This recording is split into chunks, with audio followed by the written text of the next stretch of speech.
ఈరోజు మనము ఈ గుడికి సిద్ధపరిచినటువంటి పాఠ్యాంశము దేవుడు నివసించే ఆలయం ఏది అనేది అంశం. ఈ అంశంలో దీన్ని మనం నేర్చుకునేటప్పుడు ఒక నిమిషం పితరుల కాలంలో బలిపీఠపు ఆరాధన అనే ఒక విషయాన్ని మనకి జ్ఞాపకం చేశారు. బలిపీఠపు ఆరాధన కూడా మందిరముగా వారు భావించినట్టుగా మనకి గ్రంథంలో కనపడుతున్నాయి. ఒకసారి ఆయా కాలాల్లో దేవుని ఆరాధించే వ్యక్తులు ఆరాధించినటువంటి స్థలాలని దేవుని మందిరాలుగా, దేవుని ఆలయాలుగా భావించారు.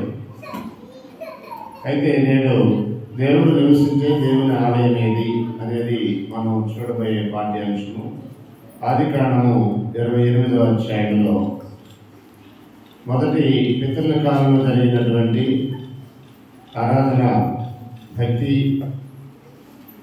అర్పణలు ఎక్కడ జరిగేవనేది చూసినప్పుడు బలిపీఠపు ఆరాధనని సోదరులు జ్ఞాపకం చేశారు.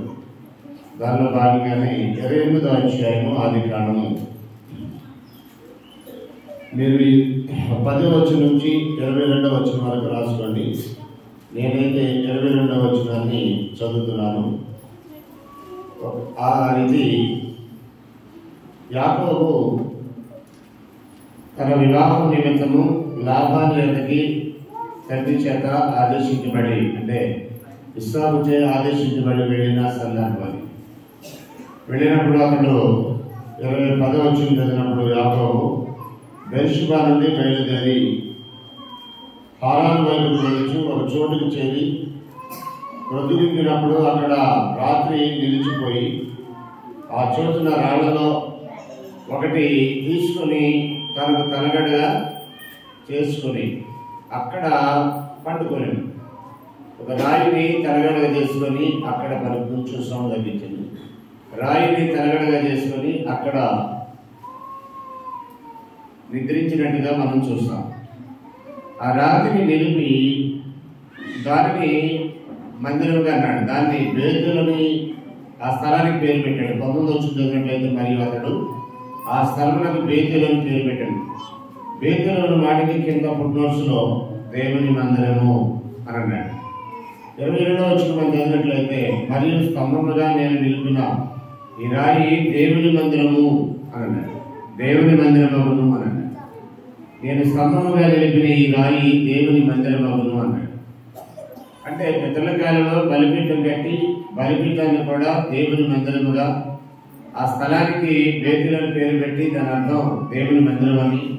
ఈ విషయం మనం ఇప్పుడు చూసినప్పుడు బలిపీఠాన్ని కూడా ఆ కాలంలో ప్రజలు దేవుని సంబంధమైన స్థలముగా భావించారు, దేవుని మందిరముగా భావించారు అనే ఒక విషయాన్ని మీరు ఆ కాలంలో జరిగిన దాంట్లో నోట్ చేసుకోండి. ఇక రెండవది వచ్చేసరికి ధర్మశాస్త్ర కాలం లేక యూదుల యుగము అని కూడా దాని అన్నారు. ఈ ధర్మశాస్త్ర కాలంలో 2 ప్రత్యేకమైన స్థలాలు మనకి కనిపిస్తాయి. ఆ స్థలాలకి వెళ్ళి దేవుని ఆరాధించాలనే ఒక నియమం కూడా వాళ్ళకి జారీ చేయబడింది. ద్వితీయోపదేశకాండము 16వ అధ్యాయము 16 వచనం మనం చదివినట్లయితే ద్వితీయోపదేశకాండము 16వ అధ్యాయము 16వ వచనం అంటే ధర్మశాస్త్ర కాలంలో లేక యూదుల యుగమందు జరిగిన సంభవాలకు సంబంధించినటువంటి విషయాలు మాట్లాడుతున్నాం మనం ఇప్పుడు. అక్కడ మీరు ఈ విషయాన్ని రికార్డ్ చేసుకోండి. 16వ అధ్యాయము 16వ వచనం. 7కి 3 మార్లు అనగా పొంగల రొట్టెల పండుగలను, వారముల పండుగలను, పర్ణశాల పండుగలను మీ దేవుడిని యెహోవా ఏర్పరచుకుని స్థలమున నీ మగవారందరూ ఆయన సన్నిధిని కనబడవలను అన్నాడు.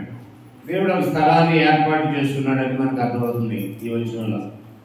ముఖ్యంగా 3 ఫెస్టివల్స్కి ఆ స్థలానికి వారు వెళ్ళాలి. ముఖ్యంగా పురుషులు అక్కడ హాజరు కావాలని దేవుడు ఆదేశాలు జారీ చేశాడు.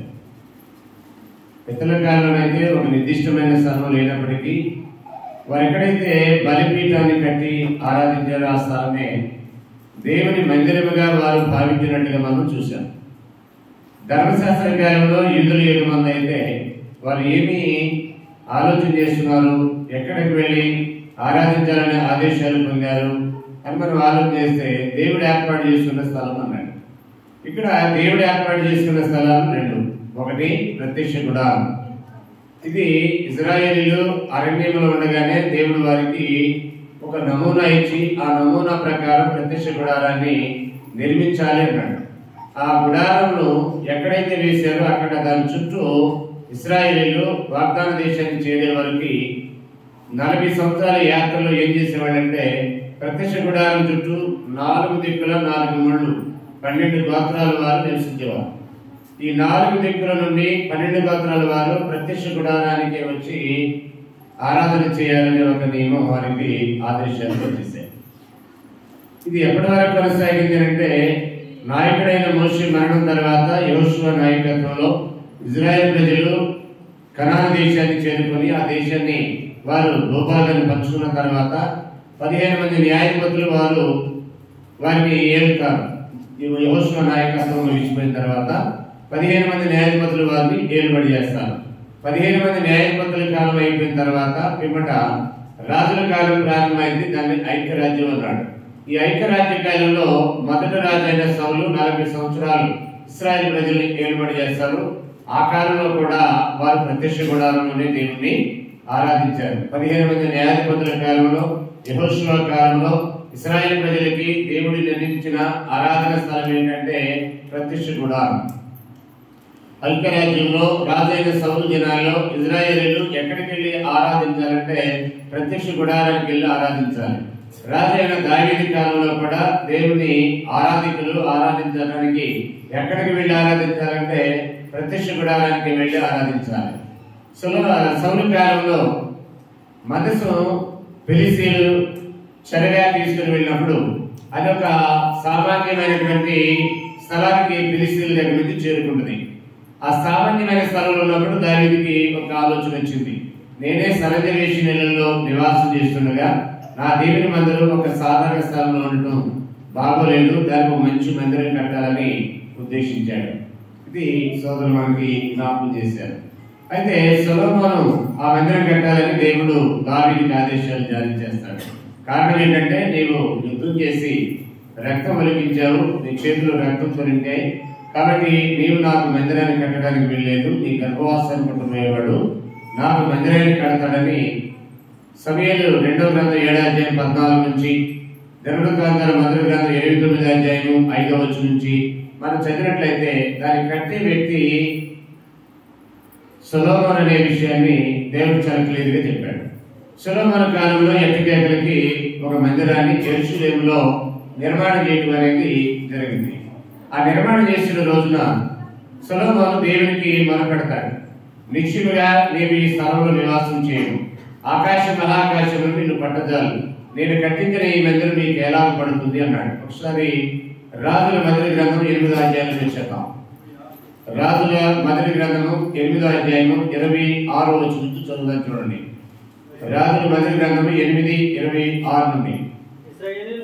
ఇశ్రాయేలీయుల దేవా, దయచేసి నీ దాసుడను నా తండ్రి అయిన దావీదుతో నీవు సెలవిచ్చిన మాటను నిశ్చయపరచుము. నిశ్చయముగా దేవుడు ఈ లోకమందు నివాసము చేయడు, ఆకాశ మహాకాశములు నిన్ను పట్టజాలు, నేను కట్టించిన ఈ మందిరము ఏలాగా పట్టును అన్నాడు. అంటే కట్టినటువంటి సొలొమోనుకి ఒక విషయం చాలా క్లియర్గా తెలుసు.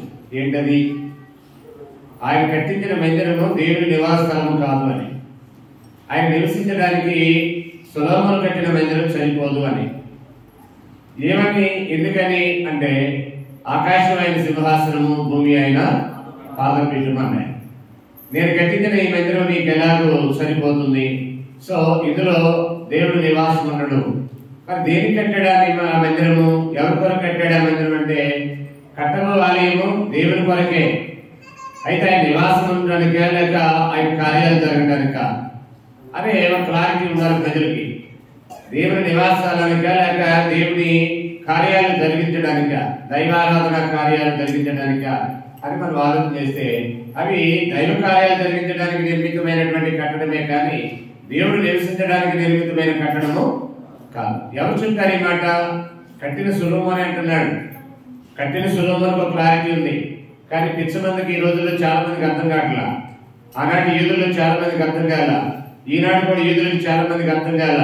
ఇంకా ఎర్రపై అంటాడు, ఇంకా ఏదో దూడ దొరికింది అంటాడు, దాన్ని ఏదో వదిలిస్తానంటాడు, దానికి ఒక బలిపేట కడతాడు, దానికి ఒక దేవాలయం కడతాంటాడు, మళ్ళీ ఇప్పుడు దేవాలయం కడతాడు, యేసు ప్రభు మెస్సియా వస్తాడంటాడు.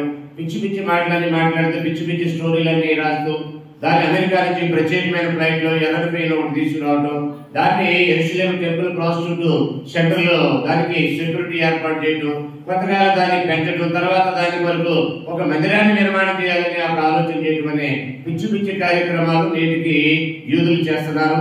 ఆ పిచ్చి కార్యక్రమాలను నమ్మినటువంటి ప్రపంచ దేశాల్లో మత శాఖల్లో సోపాడు క్రిస్టియన్స్ ఉన్నారు. అర్థమైందో లేదు, కొంచెం స్పీడ్ అయిందా? కొంచెం స్పీడ్ అయినట్టు మీ మొక్కలు చెప్తే నాకు అర్థమైంది.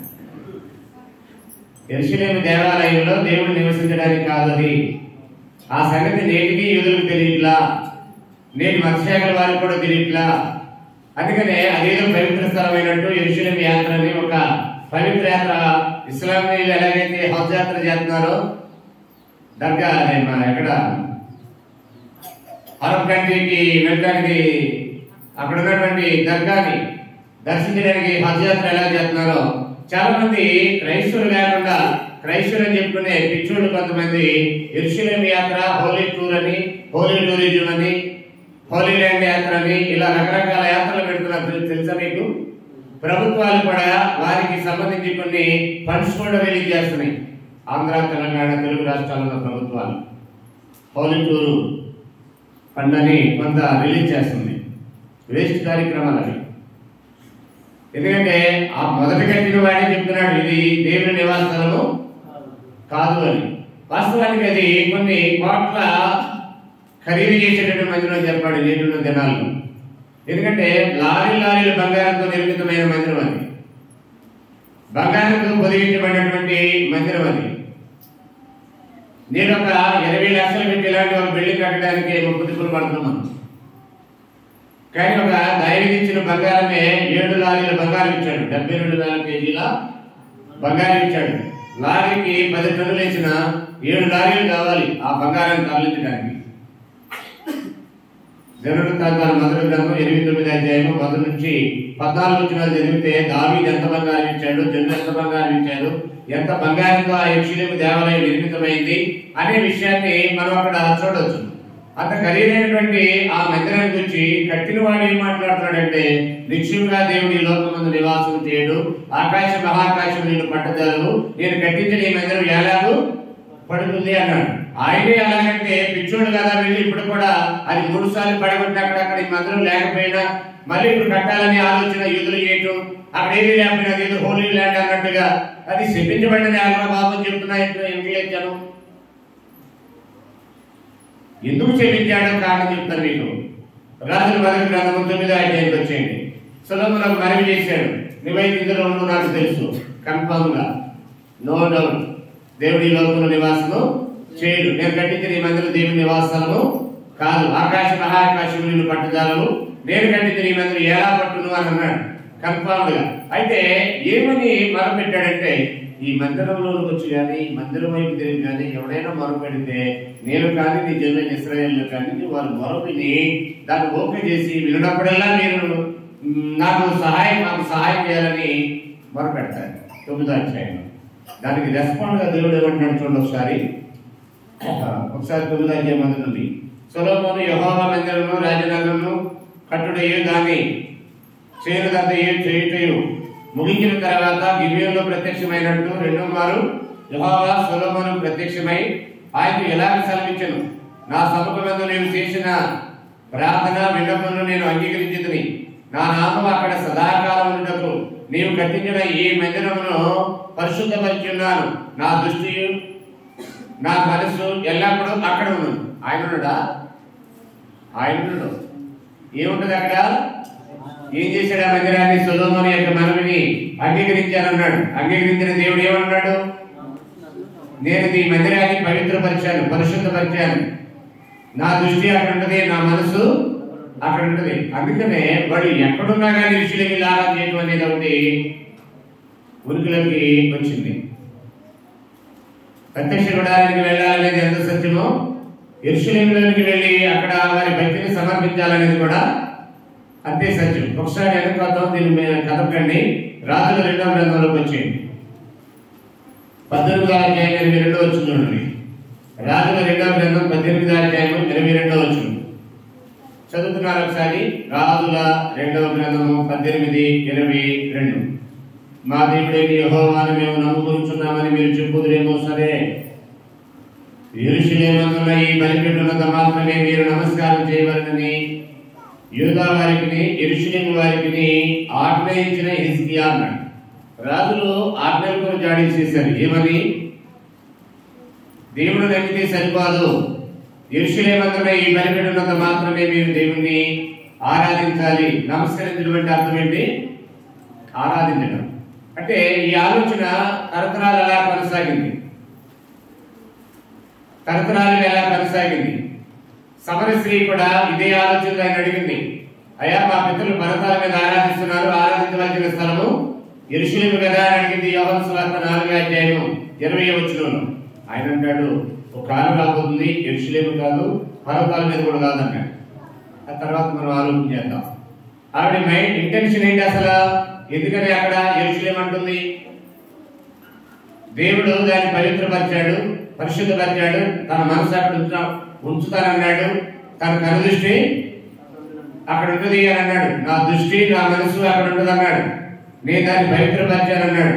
రాజులు కూడా అక్కడికి వెళ్ళి ఆరాధన చేయాలని ఆదేశాలు జారీ చేశాడు. దేవుడు నమ్మితే సరిపోదు, ఖచ్చితంగా యెరూషలేముకు వెళ్ళి ఆరాధించాలని ఒక నియమం అనేది ప్రవేశపెట్టారు. ఆ క్రమంలోనే సమర స్త్రీ ఏమంటుందంటే, యెరూషలేమే కరెక్ట్ కదా, పర్వతాల మీద ఆరాధించడం కరెక్ట్ కాదు కదా అని యేసు ప్రభువుని ప్రశ్నిస్తుంది. యోహాను సువార్త 4:20లో. అపొస్తలుల గారి 2:5 వచనం. పండగ తీయడానికి వచ్చిన వ్యక్తిగా యూదులు ఎక్కడికి వచ్చారు? యెరూషలేము వచ్చారు. ఆ కాలంలో వ్యక్తిగా యూదులు యెరూషలేములో కాపురం ఉండేది అన్నాడు. ఎందుకు వచ్చారు వాళ్ళంటే, 2వ అధ్యాయం మొదలు వచ్చిన అపొస్తలుల గారిని చదివితే పెంతెకొస్తు అనే పండగ దినం వచ్చినప్పుడు అన్నాడు. ఎందుకు పండగ దినం వచ్చినప్పుడు యెరూషలేము వెళ్ళాలి? ద్వితీయోపదేశకాండం 16:16 ప్రకారం 7కి 3 మార్లు, 7కి 3 మార్లు పెంతెకొస్తు, పస్కా పండగ అనే ఆ 3 పండగలకి, పెంతెకొస్తు, పస్కా పండగ, గుడారాల పండగ అంటే ఈ 3 పండుగలకి ఎక్కడికి వెళ్ళాలి? వారు యెరూషలేము వెళ్ళాలి. ఆ క్రమంలోనే భక్తిగా యూదులు యెరూషలేము వెళ్ళాలి. అపొస్తలుల గారి 8వ అధ్యాయం 26వ వచనం చదివినట్లయితే, నపుంసకుడు ఆరాధన చేయడానికి యెరూషలేము వెళ్ళి తిరిగి వస్తున్నాడు. ఎంత దూరం ఎందుకు వెళ్ళాలి? ఇథియోపియా దేశం యెరూషలేము. దేవుడు దాన్ని పవిత్రపరిచాడు. దేవుడి మనసు అక్కడ ఉంటుంది, దేవుడి కనుదృష్టి అక్కడ ఉంటుందని ప్రామిస్ చేశాడు. మొదట బిల్డ్ చేసినటువంటి సొలొమోనుతో, మొట్టమొదట కట్టినటువంటి సొలొమోనుతో దేవుడు చేసిన ప్రామిస్ ఏంటంటే, నా దృష్టి అక్కడ ఉంటుంది, నా మనసు అక్కడ ఉంటుంది, నేను కట్టించిన ఈ మందిరాన్ని నేను పవిత్రపరిచాను అన్నాడు. సో దాన్ని బట్టి ఇజ్రాయేలీలు ఎక్కడున్నా కానీ ఎక్కడికి వచ్చేవారు? యెరూషలేము వచ్చేవారు. రైట్. ఇప్పుడు దాని స్థానం కదిలించబడింది, అది మార్చివేయబడింది అనే విషయాన్ని మాట్లాడాడు. ఎందుకో రాజుల మొదటి గ్రంథము 9వ అధ్యాయానికి వచ్చింది. మళ్ళీ రాజుల మొదటి గ్రంథము 9వ అధ్యాయానికి వచ్చింది. దాన్ని ఎందుకు తీసివేశాడు అనేది మనకు అర్థం కావాలంటే 7వ వచనం నుంచి జాగ్రత్తగా చూడండి అందరూ. నేను ఇశ్రాయేలునికి ఇచ్చిన ఈ దేశంలో వారిని ఉండనేక వారిని నిర్మూలన చేసి నా నామమున నేను పరిశుద్ధపరిచిన ఈ మందిరమును నా సముద్రములో నుండి కొట్టివేసేదును. ఇశ్రాయేలీయులు జనములలో చెదరిపోయి సామెతగాను హేళనగాను చేయబడుదురు. ఈ మందిర మార్గంలో వచ్చి వారందరూ దానిని చూచి ఆశ్చర్యపడి ఈసియని యెహోవా ఈ దేశమునకు ఈ మందిరమునకును ఇలా ఎందుకు చేసినని అడుగగా, జనులందరూ ఐగుప్తు దేశం నుండి తమ పితరులను రప్పించిన తమ దేవుడిని యెహోవాను వారు విడిచి ఇతర దేవతలను ఆధారం చేసుకుని కొలిచి పూజించుచు వచ్చింది కనుక యెహోవా ఈ కీడంతయు వారి మీదకి రప్పించి ఉన్నాడు. అంటే దేవుడు సొలొమోనుతో మరొక మాట చెప్పాడు, నా మనసు ఉంటుంది, నా కనుదృష్టి ఉంటుంది, ఈ మందిరాన్ని పవిత్రపరిచాను, అక్కడికి వచ్చి ప్రార్థించే వారు మనం వింటాను, అని చెప్పిన దేవుడు వెంటనే ఏమన్నాడంటే, నా మాటలు వినకుండా నన్ను విడిచి వెళ్ళినట్లయితే, ఇతర దేవతలు ఆరాధించినట్లయితే, నాకు పాపం తెప్పించే కార్యక్రమాలు మీరు చేపట్టినట్లయితే నా సముఖంలో నుండి ఈ మందిరాన్ని కొట్టివేస్తానని మొదటిసారి కట్టినప్పుడే కట్టిన వాడితోనే ప్రామిస్ చేశారు. అర్థమైంది మీకు నేను చెప్పిందా? అది ఎప్పటి వరకు ఉంటున్నాడు? ఆయన అడుగుజాడల్లో వారు నడిచినప్పుడు, ఆయన చెప్పిన మాటలు వారు విన్నప్పుడు, ఆయన ఆజ్ఞలు వారు లేకున్నప్పుడు, అంతకాలం దానిపై ఆయన సన్నిధిష్టి ఉంటుంది, ఆయన మనసు అక్కడ ఉంటుంది, అది దాన్ని ఆయన అపవిత్రపరుస్తాడు. కానీ ఎప్పుడైతే వీళ్ళు దాన్ని కాలదన్నారు, ఎప్పుడైతే అపవిత్రపరిచారో, ఎప్పుడైతే అన్ని దేవతల వైపుకి మళ్ళారో, అప్పుడే ఆయన సముఖం నుండి దాన్ని కొట్టివేస్తాడు. దాని అందరికీ హేళన కనబడుతుంది.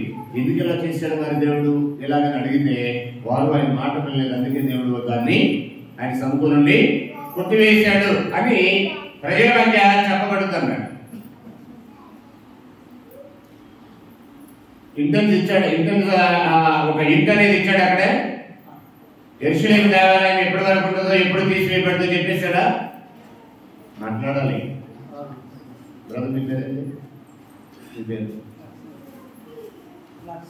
లక్ష్మణ్ గారు ఉన్నారా? యెరూషలేము దేవాలయాన్ని కట్టిన తర్వాత సొలొమోను దేవుడికి ప్రార్థించాడు. దేవుడు సొలొమోను వారిని, నా దృష్టి అక్కడ ఉంటుంది, నా మనసు అక్కడ ఉంటుంది, నేను ఆ మందిరాన్ని పవిత్రపరిచాను అని అన్నాడు.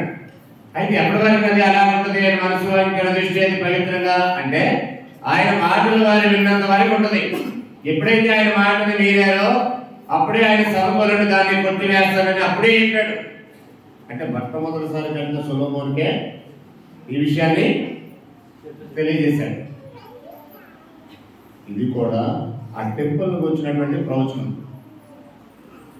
ఆ దేవాలయానికి వచ్చినటువంటి ప్రవచనం. అంటే యెరూషలేములో కట్టిన దేవాలయం ఎందుకు లైవ్ అయిపోతారనేది మాట్లాడాడు. దినవృత్తాంతాల మొదటి గ్రంథం 22వ గ్రంథం 29వ అధ్యాయము 36వ అధ్యాయం. దినవృత్తాంతాలు 2వ గ్రంథం 36వ అధ్యాయము. ఒకసారి 14 చదువుతాను చూడండి. బ్రదర్ మీరు చదవచ్చా? మీకు లక్ష్మణ్ గారు చదవచ్చా? మీకు చదువుతారు బైబిల్? చక్కగా చదవండి. దినవృత్తాంతాలు 2వ గ్రంథం 36వ అధ్యాయం.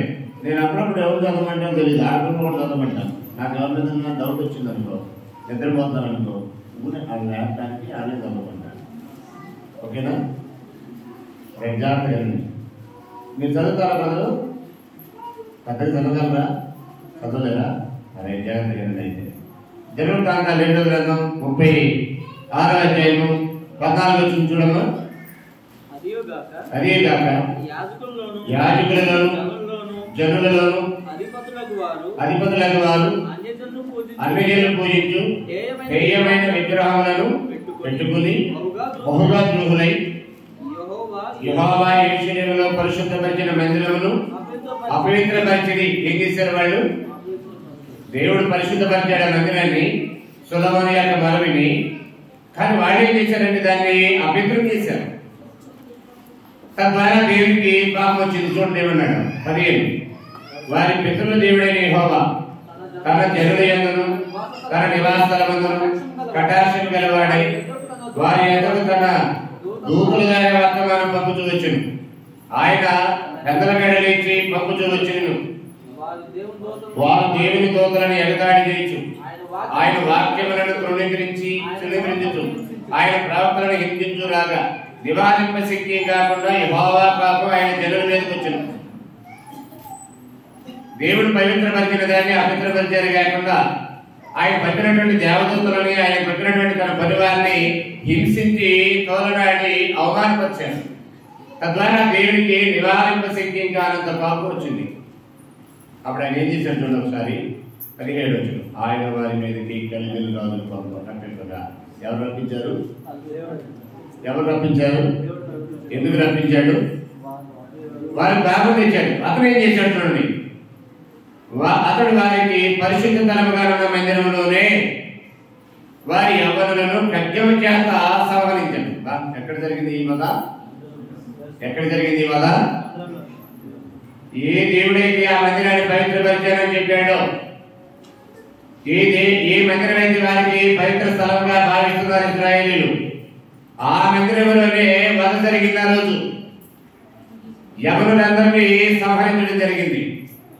పంపింది ఎవరు చెప్పండి? పంపింది ఎవరు? గట్టి చెప్పండి ఒకసారి.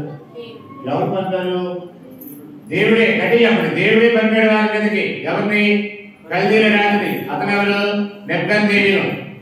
అతను బబులోను రాజు కదా అంటారా? కల్దీలే కాలక్రమంలో బబులోను అన్నారు. బబులోను వేరు, కల్దీలు వేరు కాదు. బబులోను రాజు అయిన నెబ్కద్నెజరు ప్రసంగాలు చేసి ఇంతవరకు ఈయనని కల్దీల రాజు అంటాడు ఆయన పట్టుకుని అంటారేమో. కల్దీలే కాలక్రమంలో బబులోను అన్నారు. అర్థమైందా? విశాఖపట్నం వేరు, వైజాగ్ వేరు కాదు. వైజాగ్ వెళ్దాం అనుకున్నా ఇంటికి విశాఖపట్నం అడ్రస్ చెప్తాడంటారా? విశాఖపట్నం అడ్రస్ చెప్పినా వైజాగ్ వెళ్తాడు, వైజాగ్ అడ్రస్ చెప్పినా విశాఖపట్నమే వెళ్తాడు. రెండు వేరు వేరు కాదు.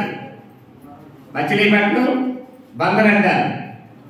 మచిలీపట్నం వెళ్ళాలంటే బందర్ వెళ్ళాలా? అదేంటా మచిలీపట్నం అంటే బందర్ అంటే ఎవరు తీస్తారంటారా? మచిలీపట్నం బందర్ అని ఉంటారా బాబు? చిన్నగా విజయవాడ నుంచి ఒక 50 కిలోమీటర్ల నుంచి వెళ్ళొచ్చు. ఏ బాధ్యత మంచి హైవే వేసారు ఈ మధ్య చెప్పొచ్చు. ఇక్కడ బబులోను కల్దీ దేశం ఒకటేనండి. పురాణానికి వెళ్తే అక్కడ అబ్రహాం అక్కడి నుంచి వచ్చాడు. ఈ రాజకాండం 11 అధ్యాయానికి వెళ్తే దాని లింక్ ఎక్కడ స్టార్ట్ అవుతుందంటే అబ్రహాం యొక్క పూర్వీకులు నివసించిన ప్రాంతం అది కల్దీల దేశం. అంటే కాలక్రమంలో కల్దీలకి అంటే బబులోనుకి ఇశ్రాయేలు ప్రజలు బానిసలుగా వెళ్తారు. ఎవరు పంపారు అంటే చెప్పండి? ఎవరు పంపారు? దేవుడే. విడుదల చేసింది ఎవరు ఐగుప్తు నుండి? దేవుడే. బబులోనుకి పంపేది ఎవరు? మళ్ళీ ఆ రాజు తప్పించింది ఎవరు? ఫరో యొక్క పొగరంచింది ఎవరు? అలాగే నెబ్కద్నెజరు మీద గుర్తుకెళ్ళింది ఎవరు? వాడి పొగరంచి అక్కడి నుంచి తీసుకొచ్చింది దేవుడే. ఇప్పుడు నెబ్కద్నెజరు వారి మీద పంపి వేల పొగరు ఇప్పుడు ఎవరు పట్టింది? నాడు పొగరు పట్టిన వాడు ఎవడంటే హోమాయముడు. తన నేనెందుకు పంపాలని పొగరుతో మాట్లాడిన ఫరో. వాడు పొగరంచడానికి అక్కడ దేవుడు పనిచేశాడు. ఇజ్రాయెల్ ప్రజలు బయట తీసుకొచ్చాడు. ఇప్పుడు పొగరు ఎవరికి పట్టింది? ఇశ్రాయేల్ ప్రజలకు పట్టింది. ఎంత కోపం తెప్పించారు ఆయనకి? నివారింప శక్తి ఇంకా అంత కోపం తెప్పించారు.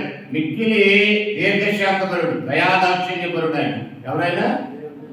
దేవుడు అంటే దయాదాక్షిణ్యం గలవాడు, మిక్కిలి శాంతం గలవాడు, దీర్ఘశాంతం గలవాడై ఉన్నాడు. ఇందుకు ప్రభు రాగడ ఆలస్యమైందంటే మీ అడగ ఆయన దీర్ఘశాంతం గలవాడై ఉన్నాడని చెప్తాడు పేతురు.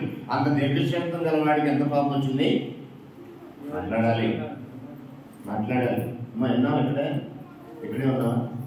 దేవుడు మిక్కిలి దీర్ఘశాంతం గలవాడు, కానీ తన ప్రజలను ఇశ్రాయేలుకి నివారింప శక్తి కాలంత కోపాన్ని తెప్పించారు. తత్ఫలితం ఏం జరిగింది చూడండి. ఇప్పుడు 17 వచ్చిన మరొకసారి. ఆయన వారి మీదకి కల్దీల రాజును రప్పింపగాడు. వారికి పరిశుద్ధ స్థలముగా ఉన్న మందిరములోని వారి యవ్వనులను ఖడ్గము చేత సంహరించెను. అతడు యవ్వనుల యందైనను, యువతుల యందైనను, ముసలి వారి యందైనను, నెరసిన బిడ్డలు గారి వారి యందైనను కనికరింపలేదు. అతడు వారిని అందరినీ అతని చేతికి, దేవుడు వారిని అందరినీ అతని చేతికి అప్పగించను. ఎవరు అప్పగించారు? దేవుడే ఇశ్రాయేలులందరినీ ఆయన చేతికి అప్పగించేశాడు. ఏం చేశాడు? 18 వచ్చింది. మరి బబులోను రాజు పెద్దవాడేమి అర్థమైంది. ఇప్పుడు మీకు కల్దీల రాజు అయిన బబులోను రాజు అక్కడేనండి, అక్కడే ఉంది. మీరు ఎక్కడ వెళ్ళి రీసెర్చ్ చేయక్కర్లా, పెద్ద పెద్ద ఇన్స్టిట్యూట్కి వెళ్ళి పెద్ద పెద్ద థియలాజికల్ స్టడీ చేయక్కర్లా. పైన ఉన్నాడంటే అతని మీదకి కల్దీల రాజుని పంపించారంటాడు, కింద అతనే ఏమన్నాడంటే బబులోను రాజు అన్నాడు. సో కల్దీల రాజు అన్న బబులోను రాజు అన్న ఒకటే, వేరు వేరు కాదు. అతనే నెబ్కద్నెజరు. అతను బబులోను రాజు పెద్దలనేమి చిన్ననేమి దేవుని మందిరపు ఉపకరణములన్నిటినీ, యెహోవా మందిరపు నిధులలోనిదేమి, రాజు నిధులలోనిదేమి, అధిపతుల నిధులలోనిదేమి దొరికిన ద్రవ్యమంతి బబులోనుకు తీసుకుని పోయిను. అదేగాక కల్దీలు దేవుని మందిరమును తగలబెట్టి, దేని తగలబెట్టారు? యెరూషలేము ప్రాకారముని పడగొట్టి దాని యొక్క నగరాలన్నింటినీ కాల్చివేసింది. ఎందుకంటే ఎలా జరిగింది? నా మనసు ఉంటుందన్నాడు, అక్కడ నా కనుదృష్టి ఉంటుందన్నాడు, నేను దాన్ని పవిత్రపరిచాను అన్నాడు. మొదటిసారి కట్టినప్పుడు ఇలాంటి వాగ్దానం చేశాడు. వాగ్దానం చేసిన దేవుడు నమ్మదగిన వాడు కదా, ఎందుకు ఇలా చేశాడు అని అంటారా? వాగ్దానం చేసిన రోజునే కబడ్డా అని వాడిని కడిచాడు. ఎప్పటి వరకు అది ఉంటుందో తెలుసా? నా మాట విని నన్ను అనుసరించే వారికి నా మనసు ఉన్నది, నా కనిపిస్తు ఉన్నది, అది పవిత్రంగా ఉంటుంది. ఎప్పుడైతే మీరు దాన్ని పవిత్రపరిచారో, ఎప్పుడైతే మీరు నన్ను విడిచి ఇతర దేవతల వైపు తిరుగుతారో, ఎప్పుడైతే నాకు పాపం తెప్పిస్తారో అప్పుడు నా సముఖంలో నుండి దాన్ని కొట్టివేస్తారని ఆనాడే చెప్పాడు. ఆయనే మాట తప్పేవాడు, వాగ్దానం చేసినవాడు నమ్మదగిన వాడే. ఆయన ఎప్పుడు నమ్మదగిన వాడే, మనమే తగిన వారు ఉన్నాం. తిమోతికి రాసిన పౌలు అంటాడు, దేవుడు నమ్మదగిన వారు, మనం నమ్మదగిన వారు కాకపోయినప్పటికీ ఆయన నమ్మదగిన వాడు. ఆయన మాటలు కూడా నమ్మదగినవి. పాపులను రక్షించడం లోకంలోకి వచ్చిన మాట అని దేవుని మాట నమ్మదగినది, పూర్ణంగీకారులకు ఏకమైనది. దేవుడు నమ్మదగిన వాడే. ఆయన మాటలు కూడా, అంటే ఆయన వాక్యం కూడా, నీ చేతున్న బైబిల్ కూడా నమ్మదగినది. కాకపోతే ఆయా కాలంలో ఉన్న మనుషులే నమ్మదగిన వారు కాదు, విశ్వాసఘాతుకులు. ఇశ్రాయేలు ఏమన్నా తెలుసా? విశ్వాసఘాతుకులు అయిన వల్ల వారి మీదకి కల్దీయుల రాజుని, అంటే బబులోను రాజుని రప్పించారు. సో అలాగా దేవుని సముఖంలో కొట్టివేయబడి తర్వాత ఇశ్రాయేలీలు బబులోను చేత అయిపోయిన తర్వాత గ్రీకులు పాలనకు వచ్చినప్పుడు గ్రీకు రాజు అయినటువంటి అంతియోకు ఎపిఫానిస్ అనేవాడు ఒక సెకండ్ మందిరాన్ని బిల్డ్ చేస్తాడు. ఇది హిస్టారికల్ ఎవిడెన్స్. ఆ రాజుల కాలంలో 12 మంది దేవుడు రాజ్యం స్థాపించాడు కదా. ఆ రాజులు ఎవరంటే ఈ సైలెంట్ పీరియడ్ లో 4 ఎంపైర్స్ ని మనం వరల్డ్ హిస్టరీలో చూస్తాం. అంటే ప్రపంచ చరిత్రలో 4 బలమైన సామ్రాజ్యాలు ఉంటాయి. వాటిలో ఒకటి బబులోన్. ఈ మొదటి రాజు ఇప్పుడు కల్దీయుల రాజు అయినటువంటి బబులోన్ కాదు. రెండవది మీడో పార్షియన్, అంటే మాదియా పార్షియన్లు. మూడవది గ్రీక్ ఎంపైర్, అంటే గ్రీక్ సామ్రాజ్యం. నాలుగవది రోమన్ ఎంపైర్, అంటే రోమా సామ్రాజ్యం. ఈ 4 సామ్రాజ్యాల కాలంలో ఇజ్రాయేలీలు బానిసలుగానే ఉంటారు. వారికి రాజున్నాడు. కారణం ఏంటంటే దేవుడిని తిరుగుబాటు చేశాడు. చాలా మలుచుకున్నాడు. ఆయన దోతులు పంపాడు, సేవకులు పంపాడు, పరివారం పంపాడు, ప్రయాణాలు పంపాడు. ఎవ్వరి మాట వినకపోగా తిరుగుబాటు చేశారు. చెప్పిన వారిని సందేశారు. కొన్ని సందర్భాలు దేవుడికి నివారణ శిక్షించాలని కోపం వచ్చింది. ఇంకా వారిని చెరకు పంపించేశారు. 400 సంవత్సరాలు వాళ్ళు చెరలో ఉన్నారు. అయితే దర్యావేష్ కాలంలో మరలా తిరిగి దాన్ని జెరుబ్బాబెలు, హగ్గై, నెహెమియా అనే వీళ్ళ కాలంలో తిరిగి అది పునర్నిర్మాణం చేయడానికి అనుమతులు వస్తాయి. ఈ అనుమతులు వచ్చినప్పుడు అక్కడ కడతారు. తర్వాత అంత్యోకు ఎపిఫానిస్ అనే వాడి కాలంలో ఒకటి కడతారు. తర్వాత రాజైన హేరోదు కాలంలో కడతారు. ఇలాగా యేసు ప్రభు వచ్చే వారికి 3వసారి కట్టినటువంటి బిల్డింగ్ ఉంటుంది. అక్కడ 3వసారి కట్టినటువంటి ఆ బిల్డింగ్ ని చూపిస్తున్నారు. మత్తయి సువార్త 24 వచ్చేది మొదలు వచ్చింది. మత్తయి సువార్త 24 అధ్యాయం మొదలు వచ్చింది. ఒకసారి యేసు దేవాలయం నుండి బయటికి వెళ్తుండగా ఆ శిష్యులు ఆయన దేవాలయం కట్టడం చూపించవచ్చు. అందుకే ఆయన మీరు ఇవన్నీ చూస్తున్నారు కదా, రాతి మీద రాయి ఒకటైన ఇక్కడ నిలిచి ఉండకుండా పడద్రోయబడినని మీతో నిశ్చయముగా చెబుతున్నాను వారితో చెప్పాను. అంటే ఆ 3వసారి కట్టినటువంటి ఆ బిల్డింగ్ కూడా పడవేయబడింది, పడద్రోయబడింది అని యేసు ప్రభువు స్వయంగా చెప్పాడు. ఆయన చెప్పినట్టుగానే క్రీస్తు శకము 70లో టైటస్ అనే ఒక రోమా చక్రవర్తి కాలంలో యెరూషలేము దేవాలయాన్ని మరలా పడగొట్టేశారు. అది పడగొట్టబడిన తర్వాత ఇక అక్కడ దేవుని యొక్క ఆలయం అనేది లేదు. ఇప్పుడు అక్కడ మసీదు ఒక వ్యక్తి చెప్పాలంటే ఇప్పుడు అది శపించబడిన నేల, ఆశీర్వదించబడిందా? దేవుని మనసు అక్కడ ఉందా లేదా చెప్పాలి. దేవుని దృష్టి అక్కడ ఉందా లేదా? అది పరిశుద్ధమా అపవిత్రమా? ఎవరు చేశారు? దేవుడు పరిశుద్ధపరచడమ్మా. అపవిత్రం చేసింది ఎవరు? మీరు చదివారు కదా దినవృత్తాంతాల 2:36-14 నుంచి రాజులేమి, యాజకులేమి, ప్రజలేమి, అధిపతులేమి అందరూ కూడా విశ్వాసఘాతుకులై దేవుడు పవిత్రపరిచిన మందిరాన్ని అపవిత్రం చేశారు ఇశ్రాయేలు ప్రజలు. హై అథారిటీ పీపుల్ దగ్గర నుంచి లోయెస్ట్ పీపుల్ వరకు, హై ప్రీస్ట్ అనే ప్రధాన యాజకుడి దగ్గర నుండి, రాజుల యాత్ర నుండి, అధిపతుల యాత్ర నుండి అధిపతులేమి, రాజులేమి, యాజకులేమి, సామాన్య ప్రజలేమి అందరూ ఏకంగా ద్రోహులయ్యారు. రాత్రి చూస్తే కదా, భ్రష్టులైన పిల్లలాగా ఎవరన్నాడు? చదవలేదా? అడుగుతున్నారండి. ఇరిమియా గ్రంథము 3వ అధ్యాయము 14 నుంచి చదివే మనం రాత్రి. అది గుర్తుందో లేదు. భ్రష్టులైన పిల్లలారా, అందులో ఎవరెవరు ఉన్నారు? ఈ భ్రష్టుల్లో రాజులు ఉన్నారు, యాజకులు ఉన్నారు, అధిపతులు ఉన్నారు, సామాన్య ప్రజలు ఉన్నారు. వీళ్ళందరూ కూడా అయిపోవడం వల్ల దేవుడు ఆ మందిరాన్ని తన మనసు నుండి తీసేశాడు. ఆయన మనసు నుండి తన సముద్రుని దాన్ని కొట్టివేశాడు. అపవిత్రం చేసింది ఎవరు? ఇశ్రాయేలు. పవిత్రపరిచింది ఎవరు? ఇప్పుడు అది అపవిత్రమాగానే ఉందా లేక దాన్ని పవిత్రంగా చేశాడు? మళ్ళీ అది అపవిత్రమే. ఎందుకంటే పవిత్రమైన దేవాలయం అప్పుడు నిర్మించాలనేది దేవుని అనాది సంకల్పం ఉంటుంది. మీకు అర్థమైందో లేదా? పవిత్రమైన దేవాలయం అప్పుడు నిర్మాణం చేయాలనే ఆలోచన దేవునికి అనాదిలోనే ఉంది. సృష్టి నిర్మాణం కాకముందే ఆయనకి ఒక నివాస స్థలము, ఒక పవిత్రమైనటువంటి ఆలయం అంటే కావాలనే ఆలోచన ఎప్పుడో ఉంది కనుక ఆలయ నిర్మాణం వరకు దీన్ని పూర్తిగా ఆయన సమకూల నుండి కొట్టివేశాడు. కాబట్టి ఇప్పుడు యెరూషలేము యాత్ర అని చెప్తే ఏమనాలా? ఎందుకు అబ్బాయి శపించబడింది కదా, దేవుడు దాన్ని శపించేశాడు కదా, ప్రజలు దాన్ని అపవిత్రం చేసేసుకున్నారు, ఇక దాన్ని సంపూర్ణం తీసేసాడు దేవుడు, కొట్టేసాడు దాన్ని, ఆయన మనసులో లేదు, ఆయన దృష్టి అక్కడ లేదు అని చెప్పాలి. దానియేలు కాలానికి కూడా యెరూషలేము పైగా కిటికీలు తెరిచి ప్రార్థన చేసి అలవాటు వారికి ఉన్నాయి. కానీ ఇప్పుడు అలాంటిది లేదు.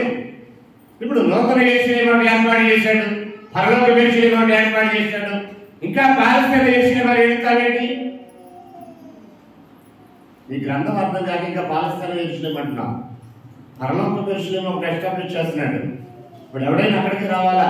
యూదుడైనా అన్యుడైనా ఎవడైనా అక్కడికి రావాలా? పాలస్తీనా యెరూషలేముకి వెళ్ళిన వాడికి మోక్షం లేదు, పరలోక యెరూషలేముకి వెళ్ళిన వాడికి మోక్షం ఉంది. పాలస్తీనా యెరూషలేము ఏంటి, పరలోక యెరూషలేము ఏంటి, గొడవెట్టి మాకేం అర్థం కాలేదు అన్నట్టు చూస్తారు కొంతమంది. చెప్తా, మీకు అర్థమైన అర్థం కాకపోతే నాకు ఇచ్చారు కదా, 1:30 వరకు మాట్లాడమన్నారు, 1:30 వరకు చెప్తూనే ఉంటాను.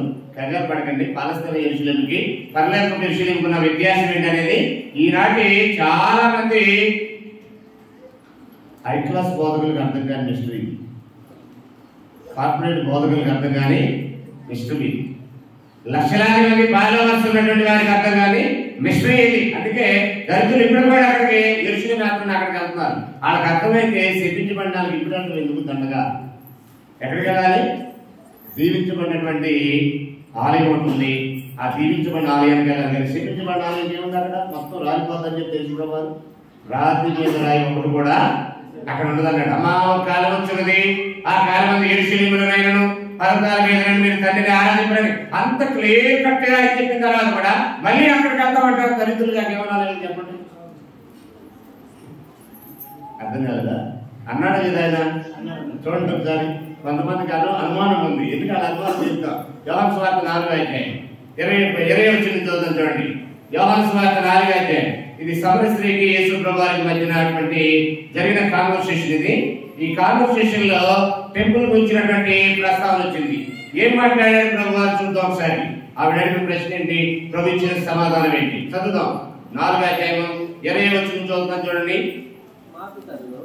మా పితరులు ఈ పర్వతమందు ఆరాధించని, కానీ ఆరాధించవలసిన స్థలం యెరూషలేములో ఉన్నదని మీరు చెప్పుదురని ఆయనతో అనగా యేసు ఆమెతో ఇట్లనెను, అమ్మా ఒక కాలం వచ్చున్నది, ఆ కాలమందు ఈ పర్వతం మీదనైనను యెరూషలేములోనైనను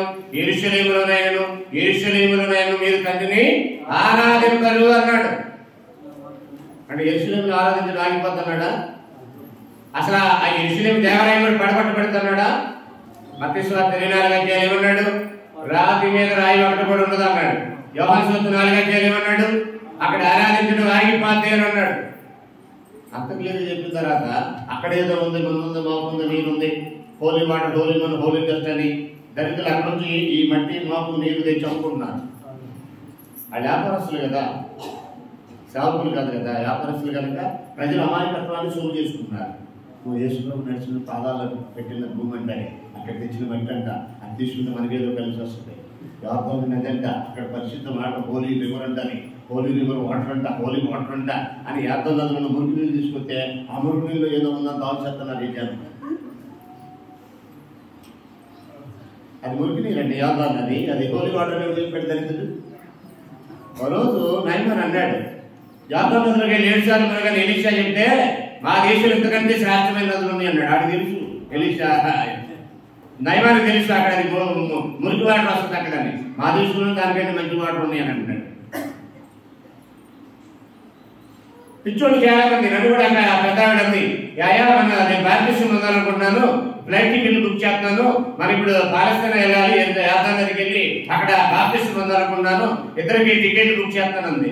అక్కడ ఎందుకు పొందాలనుకున్నాం అన్న, అది పరిశుద్ధమైనదంటే కదా. ఎవరు చెప్పాడు దళితుడు? కల్వరి టెంపుల్లో కల్వరి సతీష్ కుమార్ గారు చెప్పాడు, ఆ దళితుడికి బైబిల్ దళితులని. కార్పొరేట్ వ్యాపారస్తుడు, శాస్త్రుడు కాదు. జనాన్ని ఎలా మాయ చేయాలనే మంత్రగాడు, అంతేగాని సేవకుడు కాదు. అక్కడికి వెళ్ళింది నమ్మూరు వెళ్ళిందంట, గుంటూరులో ఉంటుందా నమ్మూరు వెళ్ళిందంట, అది హోలీలా వాటర్ అని చెప్పాడంట. రాజశేఖర రెడ్డి గారు కూడా అక్కడే పొందాడు కదా ఆయన. ఇప్పుడు ఏం కాదు, డబ్బులు వెళ్ళి పొందాడు. ఎందుకని మన ఇద్దరు కానీ వెళ్తే కనీసం 2-3 లక్షలు ఖర్చు అవుతుంది. ఆ 2-3 లక్షలు పెట్టాక నా పల్లెటూరులో ఒక చర్చి బిల్లుకి వెళ్ళిపోతాను. యాత్రా నదికి ఎందుకు వెళ్ళాలి? కృష్ణానదిలో కూడా మంచిగానే ఉన్నాయి వాటర్. ఇంకా చెప్పాలంటే ఇప్పుడు ఆవిడ పొందే టైంకి చాలా ఫ్రెష్ గా వైట్ వాటర్ ఉన్నాయి. యాత్రా నదికి వెళ్ళి మురికి వాటర్ ఉంది. ఇప్పుడు అక్కడ పండ్ల నుంచి పోతుంది అది నది. అక్కడ వద్దమ్మా, ఇక్కడ ఉంది కానీ అది కరెక్ట్ కాదు. ఆమెకి కొన్ని విషయాలు చెప్పిన తర్వాత అంగీకరించింది. కృష్ణానదిలో బాప్టిజం ఇచ్చేసేవాళ్ళు. చాలా మంది తెలియదు. అదేదో హోలీ వాటర్ అని రాజశేఖర రెడ్డి గారు మాజీ ముఖ్యమంత్రి అక్కడ బాప్టిజం పొందాడని చాలా మంది అబద్ధాలు చెప్పి ప్రజలు మోసం చేస్తున్నారు. ఇప్పుడు అది యెరూషలేం అనేది హోలీ ల్యాండ్ కాదు. యెరూషలేంలో అక్కడ దేవాలయం లేదు. యాత్రా నది అనేది హోలీ రివర్ కాదు. జోర్దాన్ నది is not a holy river. Jerusalem temple is not a holy place. Palestine is not a holy land. దేవుడు దాన్ని శపించాడు. కారణం అక్కడ నివసించడానికి ఏ జనం అయితే దేవుడి తోడు గురించి అక్కడ పెట్టాడో ఆ జనం యొక్క విశ్వాసఘాతక చర్యలు. ఎందుకు శపించాడు దాన్ని? ఆ ప్రజల యొక్క విశ్వాసఘాతక చర్యలు బట్టి దాన్ని శపించాడు. మరి ఇప్పుడు ఎక్కడికి వెళ్ళాలంటే ఇప్పుడు వద్దాం, మనం వచ్చేస్తున్నా. మీకు అర్థం కావడం వరకు దాన్ని చెప్పాను. మూడవది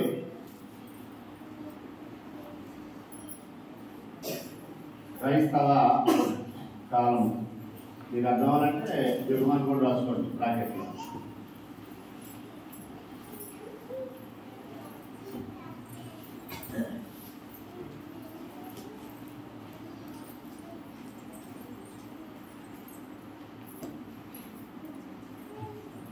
పరలోకపు యెరూషలేము క్రీస్తు సంఘం.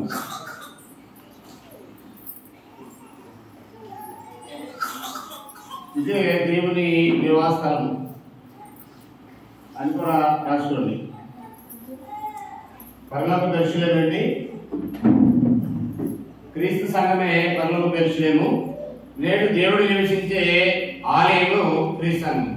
ఇది ఎలాగో ఏంటనేది మనం ఆలోచించేద్దాం. ఇందులో మొదటగా సంఘము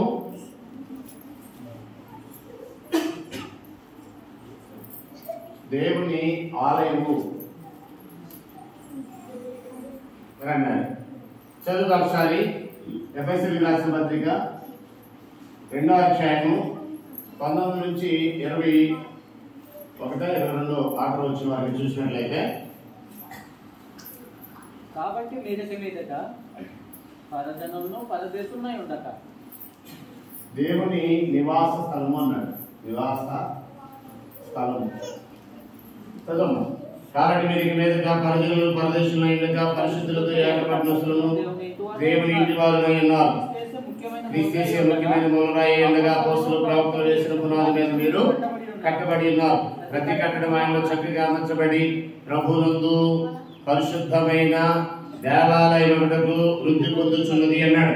జకర్యా గ్రంథంలో చెప్పినట్టుగా మనం చూసాం కదా. జకర్యా గ్రంథంలో ఎలాగైతే చెప్పాడో ఒక ఆలయ నిర్మాణం అవుతుందని, ఆ నిర్మాణం అవుతున్నటువంటి ఆలయము ప్రభు కడుతున్నటువంటి సంఘమే. దాని ఏమిటంటే పరిశుద్ధమైన దేవాలయం వృద్ధి పొందుతున్నది.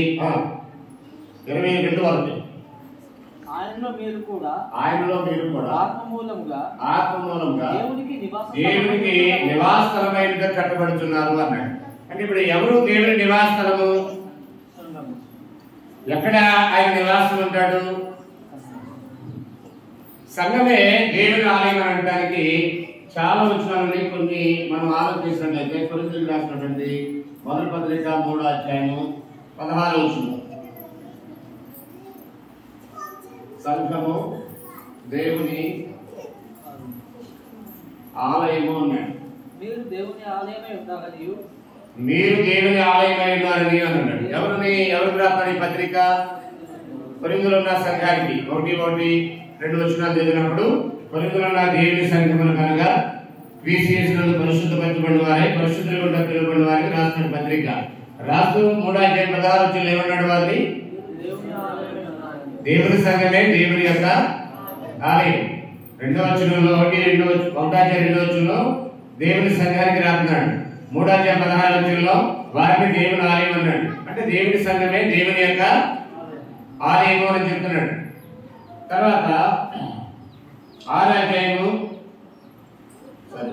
కొరింథీయులకు రాసిన 2వ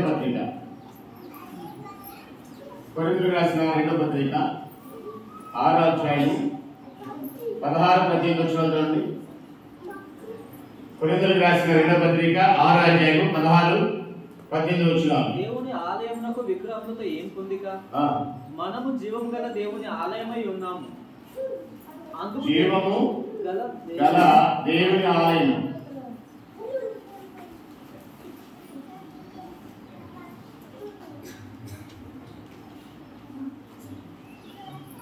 సంఘము అంతేగా. ఎవరికి రాస్తున్నాడు? 2వ పత్రిక సంఘానికి రాస్తున్నాడు.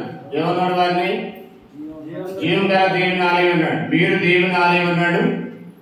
సంఘాన్ని జీవం గల దేవుని ఆలయం అన్నాడు. దాన్ని మరొక భాషలో ఏం మాట్లాడంటే మందిరం అని కూడా అన్నాడు. దేవాలయాన్ని పాత నిబంధనలో కొత్త నిబంధనలో కూడా ఇప్పుడు బలిపీఠం కట్టినప్పుడు దాన్ని ఏమన్నారు? మందిరం అన్నారు. అలాగే ప్రత్యక్ష గుడారాన్ని కూడా ఏమన్నారు? మందిరం అని అన్నారు. యెరూషలేము దేవాలయాన్ని కూడా ఏమన్నారు? మందిరం అన్నారు. ఇక్కడ ఈ ఆలయాన్ని కూడా ఏమన్నారంటే మందిరం అన్నాడు. దేవుని ఆలయాన్ని మరొక భాషలో ఏమన్నాడంటే మందిరం అన్నాడు. తిమోతికి రాసినటువంటి మొదటి పత్రిక 3వ అధ్యాయము 15వ వచనం చదివితే ఆలయాన్ని మందిరం అన్నారు. అయినను నేను ఆలస్యం చేసిన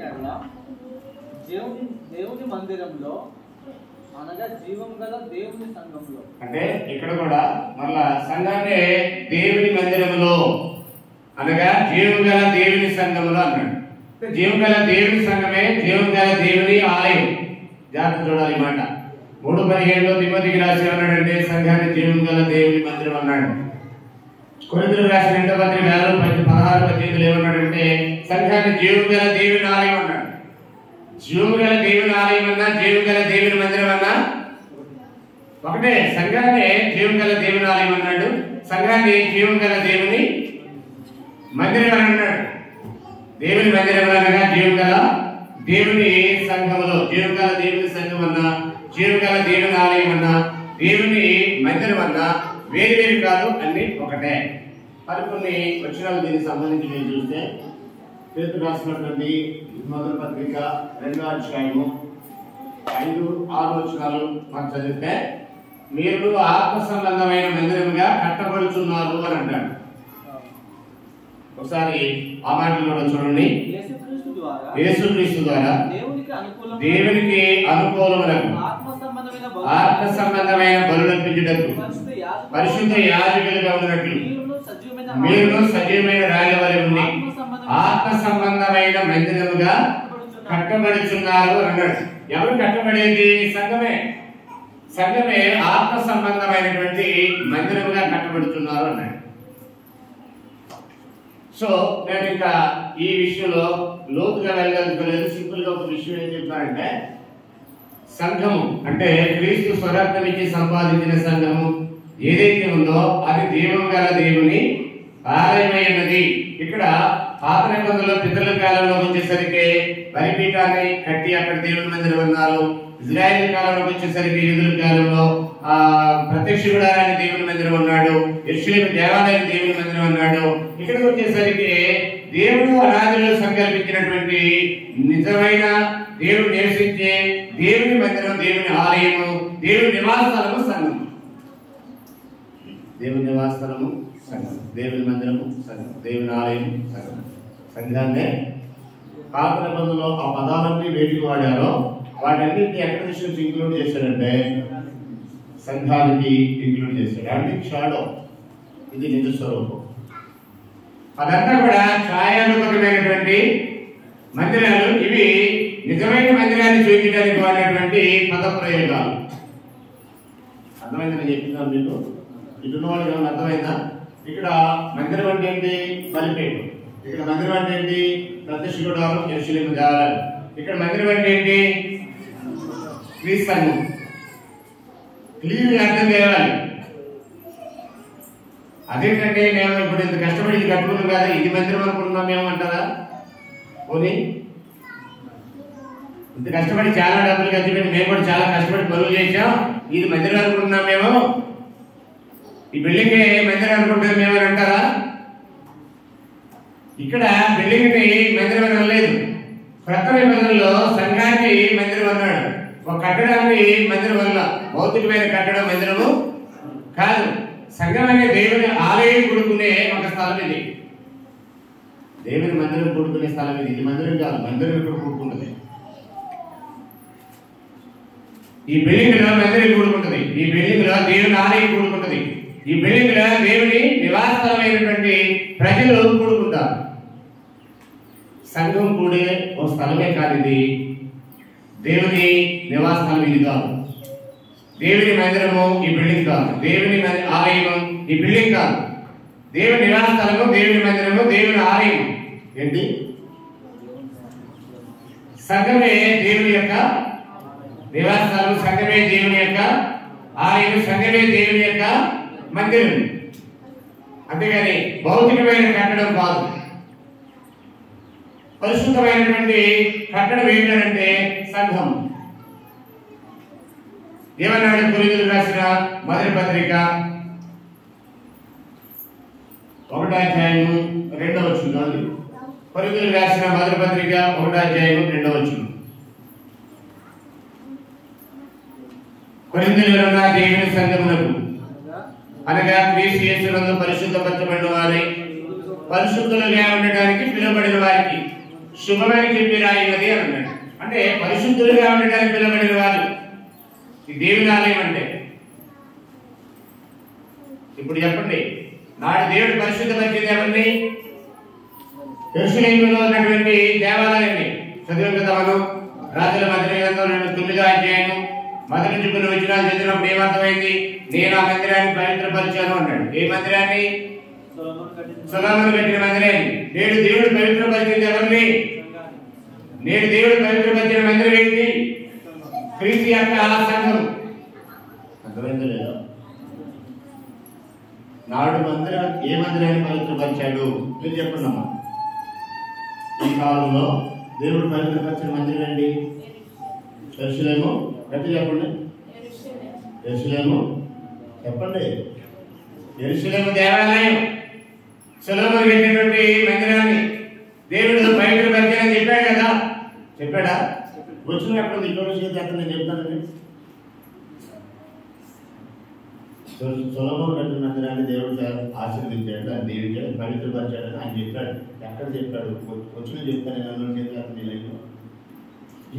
ఇప్పుడు వాళ్ళు రాసింది ఏంటంటే పోలంటే వాళ్ళని చెప్తారు. మరి మీరు చెప్పండి, ఇక్కడ సంఘాన్ని పరిశుద్ధులుగా ఉండడానికి పిలవబడిన వారు అంటే సంఘమే పరిశుద్ధపరచబడిన జనము. ఇంకా చెప్పాలంటే పేతురు రాసిన మొదటి పత్రిక 2:9 మీరు చీకటిలో నుంచి వెలుగులు ఆశ్చర్యకరమైన వెలుగులోనికి మీరు తెలిసిన వారి గుణాతిశీలను ప్రచురించే నిమిత్తం ఏర్పరచబడిన మనుషులు, రాజుల న్యాయ సమూహం, పరిశుద్ధ జనం. ఎవరు? సంఘం ఆత్మ సంబంధమైన మందిరంగా కట్టబడే జనమే 2:5-6 అలాగన్నాడు. ఆ జనాన్ని పరిశుద్ధమైన జనము అన్నాడు. వారే చీకటిలోంచి వెలుగులోకి పిలువబడినవారు. ఇప్పుడు ఈయన పరిశుద్ధమైనది ఎవరు? దేవుడు, యేసు, పరిశుద్ధాత్మ కూడా. దానికి సఫిషియెంట్ రీజన్స్ ఉంది, లేఖనాలు ఉన్నాయి. ఆత్మ వలన పరిశుద్ధపరచబడి అనే మాట ఉంది. క్రీస్తు తన రక్తంతో మిమ్మల్ని పవిత్రపరిచాడు. దేవుడు తన కుమారుడి రక్తంలో మీ ప్రతి పాపములను మిమ్మల్ని విడుదల చేసి మిమ్మల్ని శుద్ధి చేశాడని, విమోచించాడని, ఇలాంటి చాలా లేఖనాలు ఉన్నాయి. తండ్రి దేవుడు, ప్రభువైన యేసు, పరిశుద్ధాత్ముడు ఈరోజు సంఘాన్ని పవిత్రపరిచారు, పరిశుద్ధపరిచారు. It's clear. ఇక్కడ దేన్ని పవిత్రపరిచాడు అని ఉంది బైబిల్లో. ఆ వచనం ఎవరు చెప్తారు? నేను ఆల్రెడీ చెప్పాను. ఇప్పుడు ఎవరు చెప్తారు? చేతులంటే నీ లైన్లో ఉన్నవాడు వచ్చారా? రాంబాబు చెప్తాడు. చెప్పండి రాంబాబు. వచ్చిన తీసి చదువుతాం మళ్ళీ ఒకసారి, ఎందుకంటే చాలా మంది కన్ఫ్యూజన్ ఉన్నారు కదా. ఇంకోసారి చదవాలి. అయితే రాజు మొదలు గ్రంథం 9వ అధ్యాయం చెప్పారు. అది కూడా చెప్పాను నేను. ఇప్పుడు అక్కడికి వెళ్ళి కూడా చెప్పారు. రాజు మొదలు గ్రంథం 9వ అధ్యాయం అన్నా. దీనికి ఒకసారి వచ్చింది. దీని అక్కడ సొలొమోను గ్రామ చేశాడండి. సొలొమోను దేవుడు గ్రాంట్ చేశాడండి. ఆ గ్రాంట్ చేసినప్పుడు ఏమన్నాడో ఆయా విషయాలు మాట్లాడాడండి. అక్కడ మాట్లాడిన విషయాలు ఏమన్నాడు చూడండి. 9వ అధ్యాయము 7వ వచనంలోని, నేను ఇశ్రాయేలీయుల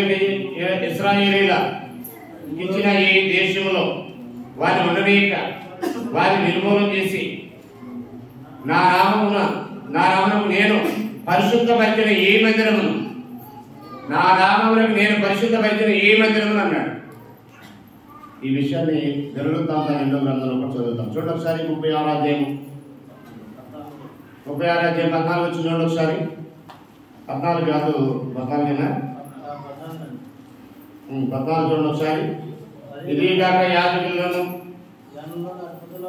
జనంలోను అధిపతులకు వారు అన్యజనులను పూజించి హేయమైన విగ్రహములను పెట్టుకుని బహుగాత్రులై యెహోవా యెరూషలేములో పరిశుద్ధపరిచిన మందిరమును. రైట్, ఇప్పుడు చెప్పండి. ఆనాడు పరిశుద్ధపరిచింది దేన్ని? సులభం కట్టినటువంటి భౌతికమైన ఆలయాన్ని. ఈనాడు పరిశుద్ధపరిచినది దేన్ని? యేసు ప్రభువు కడుతున్నటువంటి ఆత్మ సంబంధమైన ఆలయాన్ని. అర్థమైంది లేదు? ఆత్మ సంబంధమైన మందిరం అన్నాడా? దీన్ని భౌతికమైన మందిరం అన్నాడా? ఆత్మ సంబంధమైన మందిరముగా కట్టబడుతున్నారన్నాడా? లేక సొలొమోను కట్టిన దాని వల్ల ఒక మందిరంగా కట్టబడుతున్నారన్నాడా? ఇది సజీవమైన రాళ్ళతో కట్టినదా లేక మీరు కట్టిన నిజమైన రాళ్ళతో కట్టినటువంటి ఇల్లు? ఈ ఇల్లు ఎలా కట్టారు? ఈ బిల్డింగ్ ని సజీవమైన రాళ్ళ, నిజమైన రాళ్ళ? నిజమైన రాళ్ళు. కానీ యేసు ప్రభు కడుతున్నటువంటి ఆ మందిరాన్ని ఎలా కడుతున్నాడు? సజీవమైన రాళ్ళతో కడుతున్నాడు. నిజమైన రాళ్ళతో కట్టేది కాదు. యేసు కట్టే సజీవమైన రాళ్ళతో కట్టబడే మందిరమే దేవుడు పరిశుద్ధపరిచిన పరిశుద్ధ జనము. ఆ పరిశుద్ధ జనమే దేవుని నివాస. సొలొమోను కట్టింది దేవుని నివాస స్థలం కాదు, యేసు ప్రభు కట్టిందే దేవుని నివాస స్థలం. కారణం ఏంటంటే సొలొమోను బంగారము, వజ్రాలు, వైఢూర్యాలు, రాతి, సలవరాతి, పెద్ద పెద్ద మ్రాణులు, దేవదారు మ్రాణులు, ఖరీదైనటువంటి కలప, విస్తారమైనటువంటి వజ్ర వైఢూర్యాలతో నిర్మించాడు. కట్టినోడు ఏమన్నాడు అంటే అందులో దేవుడు ఉండడు అన్నాడు. నీకు అక్కడ ఉంటే అసలు అక్కడ ఏదో ఉంటుందండి, అక్కడేదో ఆయన ఉంటాడు. కట్టినోడు చెప్పాడు అక్కడ నిశ్చయముగా దేవుడు ఈ లోకమందు నిరాశనుడు. యెషయా 46లో కూడా అదే అన్నాడు. ఆకాశం నీ సింహాసనం, భూమి నీ పాదపీఠము, నా కొరకు మీరు ఎలా మందిరం కట్టగలరు అన్నాడు ఆయన. ఆకాశం నా సింహాసనం, భూమి నా పాదపీఠము, నా కొరకు మీరు ఎలాంటి మందిరము కట్టగలరు అన్నాడు. ఏఫెసు ప్రాంతానికి అపోస్తలుడైన పౌలు కూడా అన్నాడు. అపోస్తలుల కార్యం 17వ అధ్యాయం 24 నుంచి, జగత్తునందరి సమస్తం నిర్మించిన దేవుడు తానే ఆకాశాన్ని భూమికి ప్రభు అన్నాడు. కాబట్టి హస్తకృతాలయాల్లో నివాసము చేయడు అన్నాడు. స్థపన ప్రసంగులు అన్నాడు. సొలొమోను తన కొరకు మందిరాన్ని కట్టాడు. ఆయనకు దేవుడు ఈ లోకంలో నివాసం చేయడం అన్నాడు. అపోస్తలుల కార్యం 7వ అధ్యాయం చాలా క్లియర్ దేవుడు చెప్పాడు. అపోస్తలులు చెప్పారు కట్టినటువంటి అసలు సొలొమోనే అందులో ఉండడు అన్నాడు. కానీ సొలొమోను అంత వైఢూర్యాలతో మంచి బంగారంతో పొదిగించేటటువంటి లారీ బంగారంతో పొదిగించేటటువంటి అందులో ఉంటున్నవాడు ఇందులో ఉండడానికి కారణం ఏంటి? What is speciality? దీంట్లో ప్రత్యేకత ఏంటండి? అంత ఖరీదైన మందిరంలో ఉండడా? అది నిర్జీవమైన రాళ్ళతో కట్టబడింది, అది లైవ్ అయిపోయే వస్తువులతో కట్టబడింది. అది పంచభద్రాల ఏదో ఒక మెటీరియల్తో కట్టబడింది. కానీ ఇది యేసు వారి యొక్క స్వరక్తంతో కట్టబడుతున్నటువంటి ఆలయం. ఇది ఏంటి అంత విలువైందని ఒకసారి మీరు చూడండి.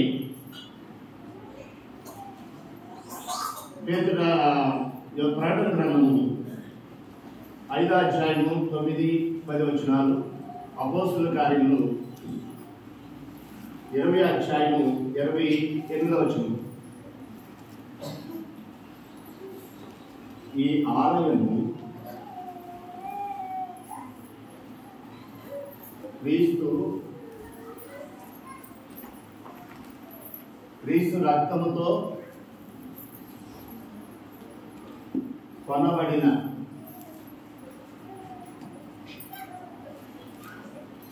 రాళ్లతో, ఇంకా చెప్పాలంటే సజీవమైన రాళ్లతో నిర్మితమవుతుంది.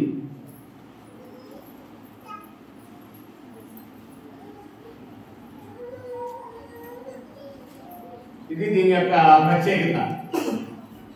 ఎందుకు అక్కడ ఉండడు, ఇక్కడ ఎందుకుంటాడు అనేది అర్థం కావాలి. ప్రకటన గ్రంథం 5వ అధ్యాయం 9, 10 వచ్చిన అన్నాడు, నీ రక్తం ఇచ్చి మనుషులను కొని వేటితో కొన్నాడు? రాళ్ళని రక్తంతో కొన్నాడు. సొలొమోను కట్టిన మందిరం ఎలా సంపాదించినవి? డబ్బులు ఇచ్చి కొన్నాడు. దావీదు దేవదారులు వగైరా రాత్రులు, సముద్రాలు, వెండి, బంగారం, వినుము, కలప ఇదంతా ధనానికి కొన్నాడు. వాటితో నిర్మితమైన మందిరం. కానీ ఈ మందిరం ఎలా నిర్మాణం అవుతుందంటే ప్రభు వారి తన స్వరక్తం ఇచ్చి సంపాదించినటువంటి రాళ్ళవి. అందుకే అన్నాడు, దేవుడు తన స్వరక్తం ఇచ్చి సంపాదించిన తన సంఘం అన్నాడు. ఎందుకు ఆ రక్తము ఎంత విలువైందంటే పేతురు రాసిన మొదటి పత్రిక, పేతురు రాసినటువంటి మొదటి పత్రిక ఒకసారి చూడండి. 1వ అధ్యాయం 18 నుంచి 20 వచనాలు చూడండి. పేతురు రాసిన మొదటి పత్రిక 1వ అధ్యాయం 18 నుంచి 20 వచనాలు చదువుతాం చూడండి. పితృపారంపర్యమైన మీ వ్యర్థ ప్రవర్తనను విడిచిపెట్టినట్లుగా వెండి, బంగారం వంటి క్షయవస్తుల చేత మీరు విమోచింపబడలేదు కానీ అమూల్యమైన రక్తం చేతనగా నిర్దోషములు నిశ్చలంకమునకు గొర్రె పిల్ల వంటి క్రీస్తు రక్తం చేత విమోచింపబడదని తెలుపుదు కదా. ఎలాంటి రక్తం అంటే నిర్దోషమైనది, నిష్కలంకమైనది, అమూల్యమైనది అని అన్నాడు. ఆ రాయి గురించి మాట్లాడితే 28, 16, 17 వచనాలు అంటాడు. అది అమూల్యమైన రాయి, ఒక స్థిరమైన పునాది రాయి, పరిశోధించబడిన రాయి, మూలకు తలరాయి అన్నాడు. ఆ రాయి గురించి మాట్లాడుతున్నాం. ఇక్కడేమో ఆ రక్తం గురించి మాట్లాడితే ఏమన్నాడంటే అమూల్యమైన, నిర్దోషమైన, నిష్కలంకమైన. నిర్దోషమైన రక్తము, అమూల్యమైన రక్తము, నిష్కలంకమైన గొర్రె పిల్ల వంటి క్రీస్తు రక్తముతో విమోచించబడినటువంటి రాళ్లతో నిర్మితమవుతున్న ఆలయం ఇది. అందుకే దేవుడు ఇక్కడ నివాసం ఉంటాడు. పవిత్రుడు, నిర్దోషి, నిష్కలంకుడు, పాపంలో చేరగలవాడు. ఆయన చిందించిన రక్తంతో కనబడినటువంటి సజీవమైన రాణివి. అందుకే ఇక్కడ దేవుడు నివాసం ఉండడానికి ఇష్టపడతాడు. ఇది ఎవరైనా ఒకసారి అది చెప్పండి. దేవుడు అక్కడ ఉండడానికి రీజన్ అనేది కొన్ని విషయాలు మనం ఆలోచన చేద్దాం.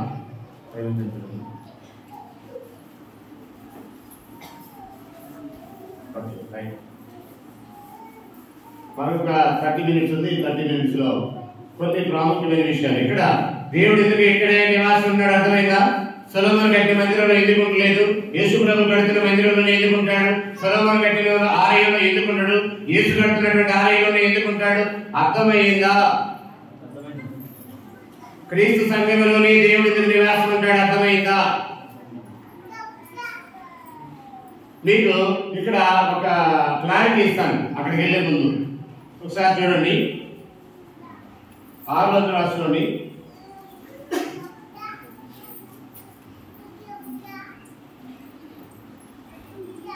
పాలస్తీనా, యెరూషలేము కాదు, పరలోక దర్శనము.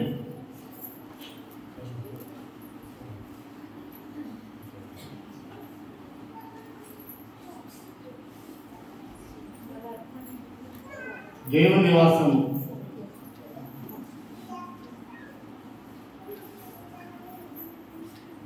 ఒకసారి కొన్ని వచనాలు మీరు చూడండి. ఒకసారి గల్తీలకు రాసిన పత్రిక 4వ అధ్యాయము. గల్తీలకు రాసిన పత్రిక 4వ అధ్యాయము.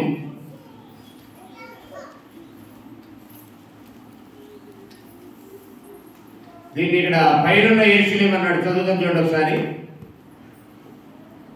హాగరు గురించి, శారా గురించి మాట్లాడుతూ, పాత నిబంధన గురించి, కొత్త నిబంధన గురించి మాట్లాడుతూ, ఆ యెరూషలేము గురించి, పరలోక యెరూషలేము గురించి మాట్లాడుతున్నాడు. చదువుతాం ఒకసారి. 4:25. ఈ హాగరు అనేది అరేబియా దేశంలో ఉన్న సీనాయి కొండయే. ప్రస్తుతం ఉన్న యెరూషలేము దాని పిల్లలతో కూడా దాస్యమున్నది.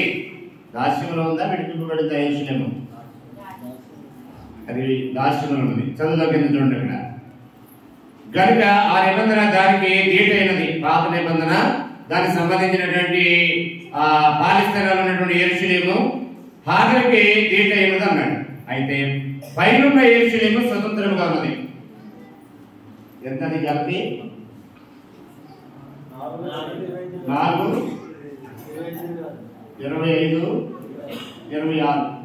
రెండు యెరూషలేము ఇక్కడ మాట్లాడాడు. ఒకటి పాలస్తీనా యెరూషలేము, అది హాగరుకి సింబాలిక్ గా వాడాడు. రెండోది పైనున్న యెరూషలేము, ఇది శారాకి సింబాలిక్ గా వాడాడు. ఒకటి పాత నిబంధనకి సింబాలిక్, దాస్యంలో ఉండదు. మరొకటి క్రొత్త నిబంధనకి సింబాలిక్, విడుదల పొందినది, విమోచించబడినటువంటి ప్రజలకి, అంటే క్రొత్త నిబంధన దేవుడికి అది సింబాలిక్ గా వాడబడింది. ఇంతకీ 30 వచ్చి చూడండి ఒకసారి. ఏమన్నాడు? 30 వచ్చి చూడండి.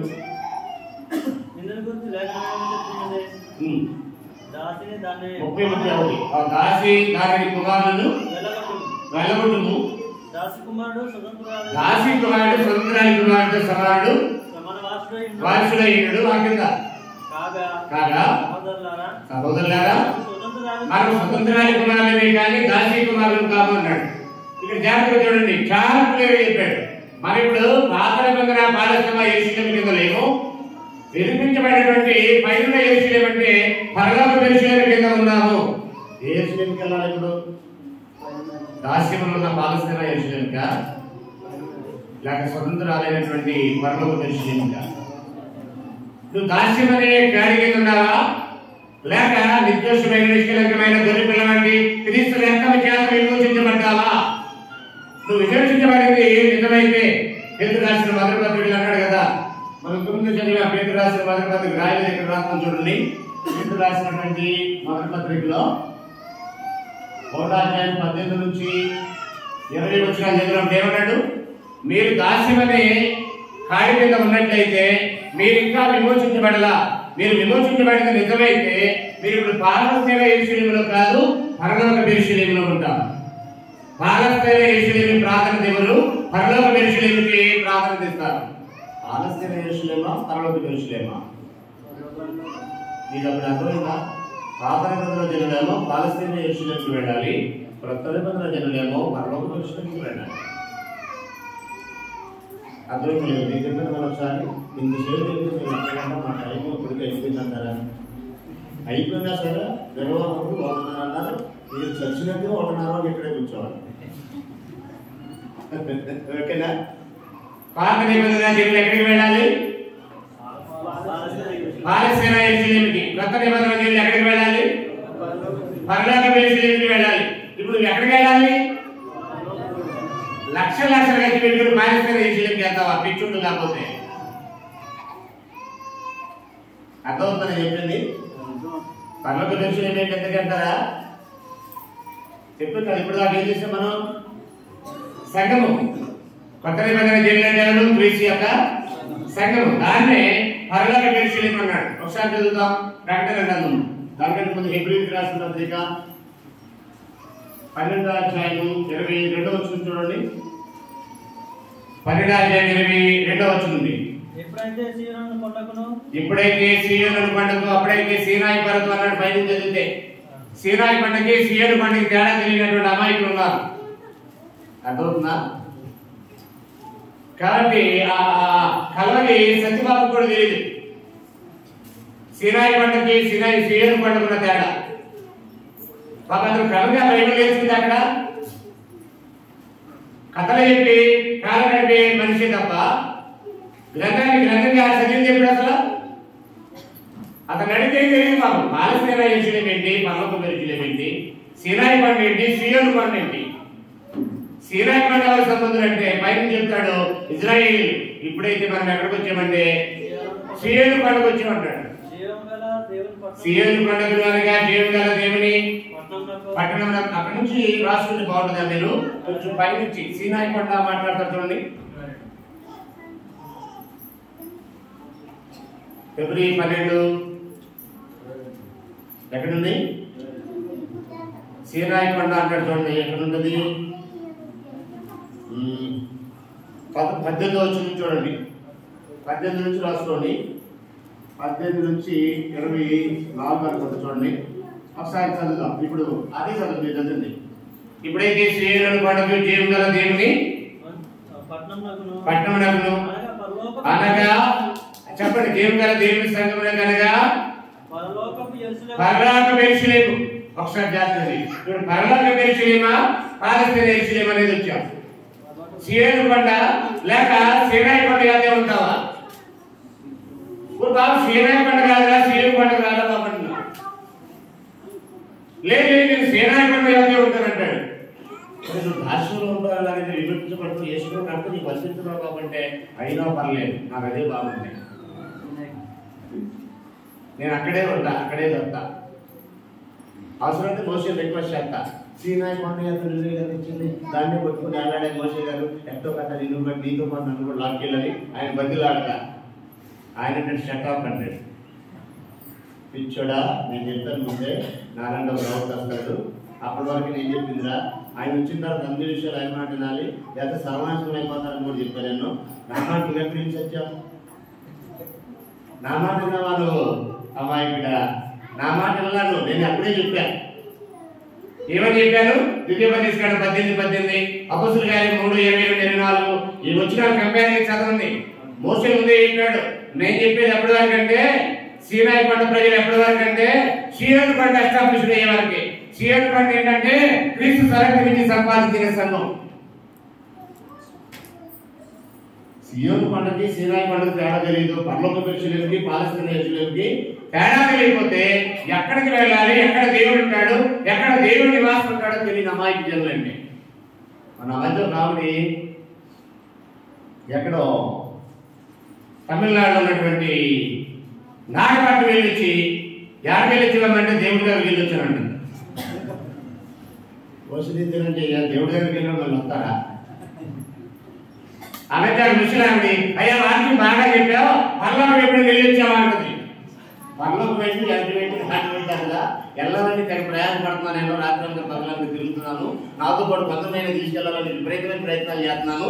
అక్కడికి వెళ్ళినోడు ఎవడు రాడు, తిరిగి రాడు, బుద్ధున్నోడు ఎవడు మళ్ళీ అక్కడికి వెళ్ళి ఇక్కడికి రాడు. నేనైతే అసలు రానన్నా. పర్లోకి వెంట జరిగితే మళ్ళీ ఇక్కడికి భూలోకానికి రావడం అనేది ఎట్టి పరిస్థితులు జరగదు. నేనే కాదు, బుద్ధి జ్ఞానంలో ఎవడు అక్కడికి వెళ్ళి మళ్ళీ తిరిగి ఇక్కడికి రాడు.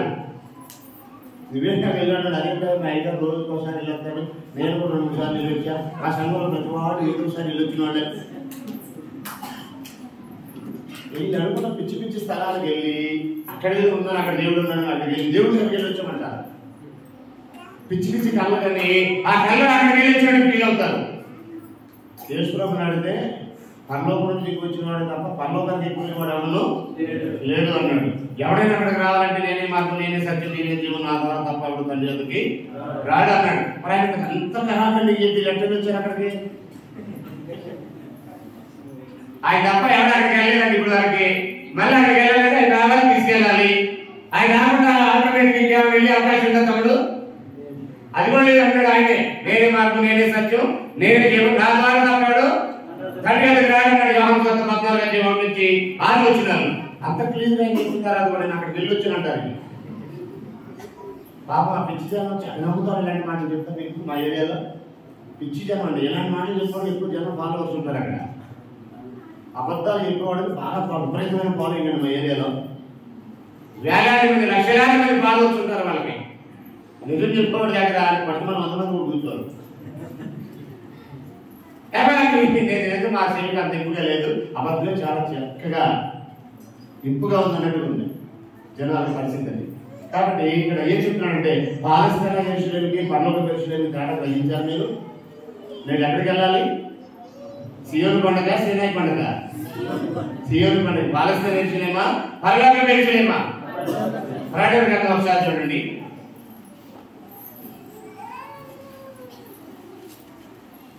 21 నుంచి 3 వచనాలు 10 వచనాలు మనం అక్కడ చదివినట్లయితే ఒకసారి చదివాను చూడండి.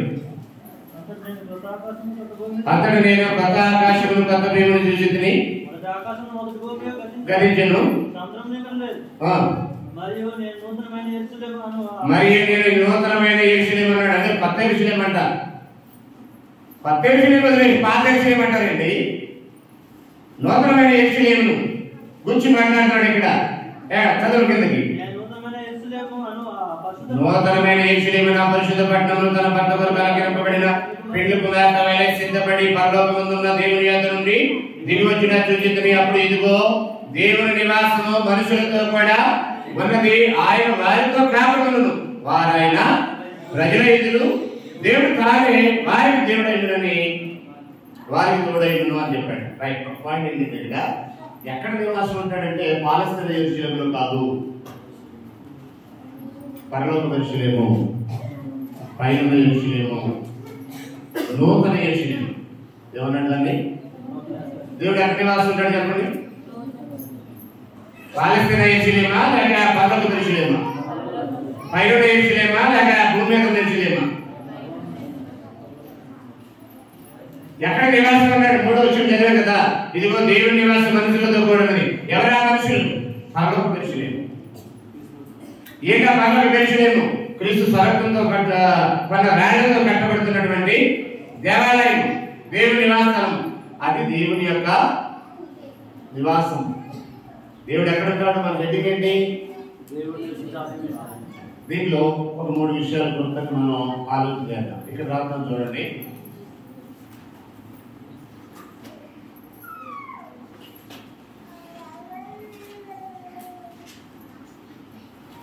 7వ రాష్ట్రం ఆఖరిగా దేవుడు నివసింపదగిన స్థలము. ఒకసారి యెషయా గ్రంథం 57వ అధ్యాయం వచ్చేద్దాం.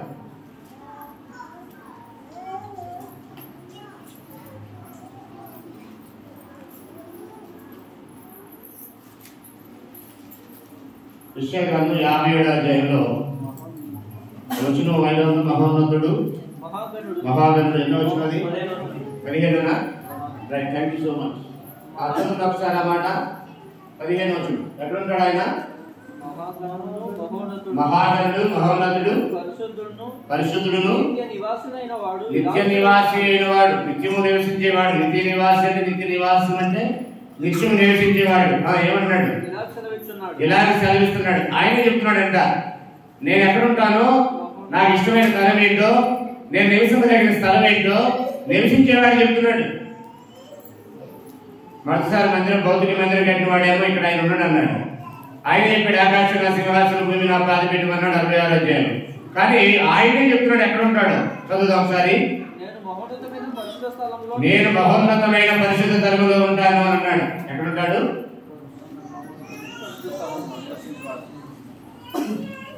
మహోన్నతమైన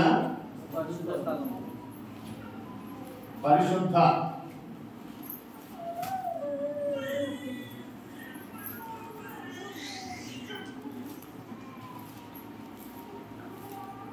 ఉంటాడు అని చెప్పి వాళ్ళు దాన్ని ఏమన్నాడు? కింద ఆయనను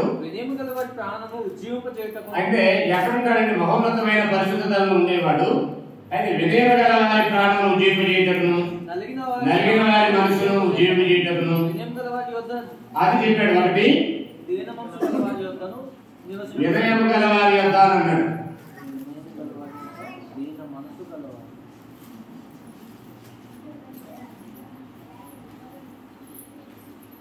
ఒకటి వినయము గల వారి యొద్ద, 2 దీన మనసు గల వారి యొద్ద అన్నాడు.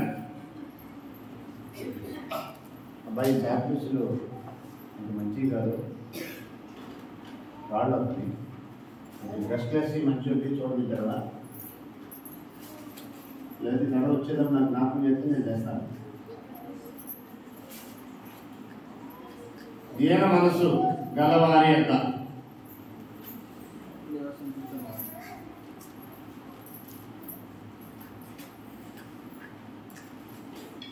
ఎక్కడున్నాడు ఆయన అని మనం ఆలోచన చేస్తే ఇక్కడ 2 విషయాలు చెప్పాడు. మహోన్నతమైన స్థలంలో నివసించేవాడు. ఆయన ఎక్కడుంటాడంటే వినయము గలవారి యొక్క దీన మనసు గలవారి యొక్క నేను నివసిస్తాను అన్నాడు. దీన్ని మనం ఈజీగా ఆలోచన చేస్తే ప్రకటన గ్రంథం 21:3 అన్నాడు కదా, ఇదిగో దేవుని నివాసం మనుషులతో కూడా ఉన్నది అని అన్నాడు కదా. ఎవరు వాళ్ళు ఎవరిని ఉద్దేశించి ఇప్పుడు ఈ 2 క్వాలిటీలు కలిగినటువంటి జనం ఎవరు భూమి మీద అక్కడ ఉంటాడు ఆయన. వాళ్ళు ఎవరు తెలియాలిగా.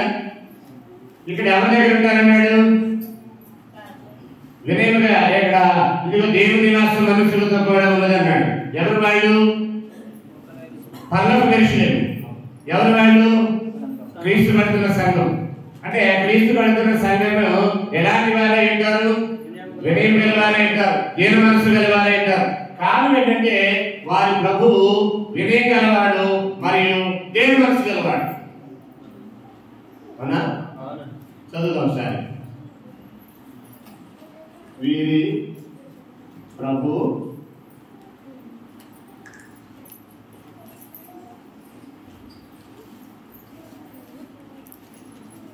వినయము గలవాడు,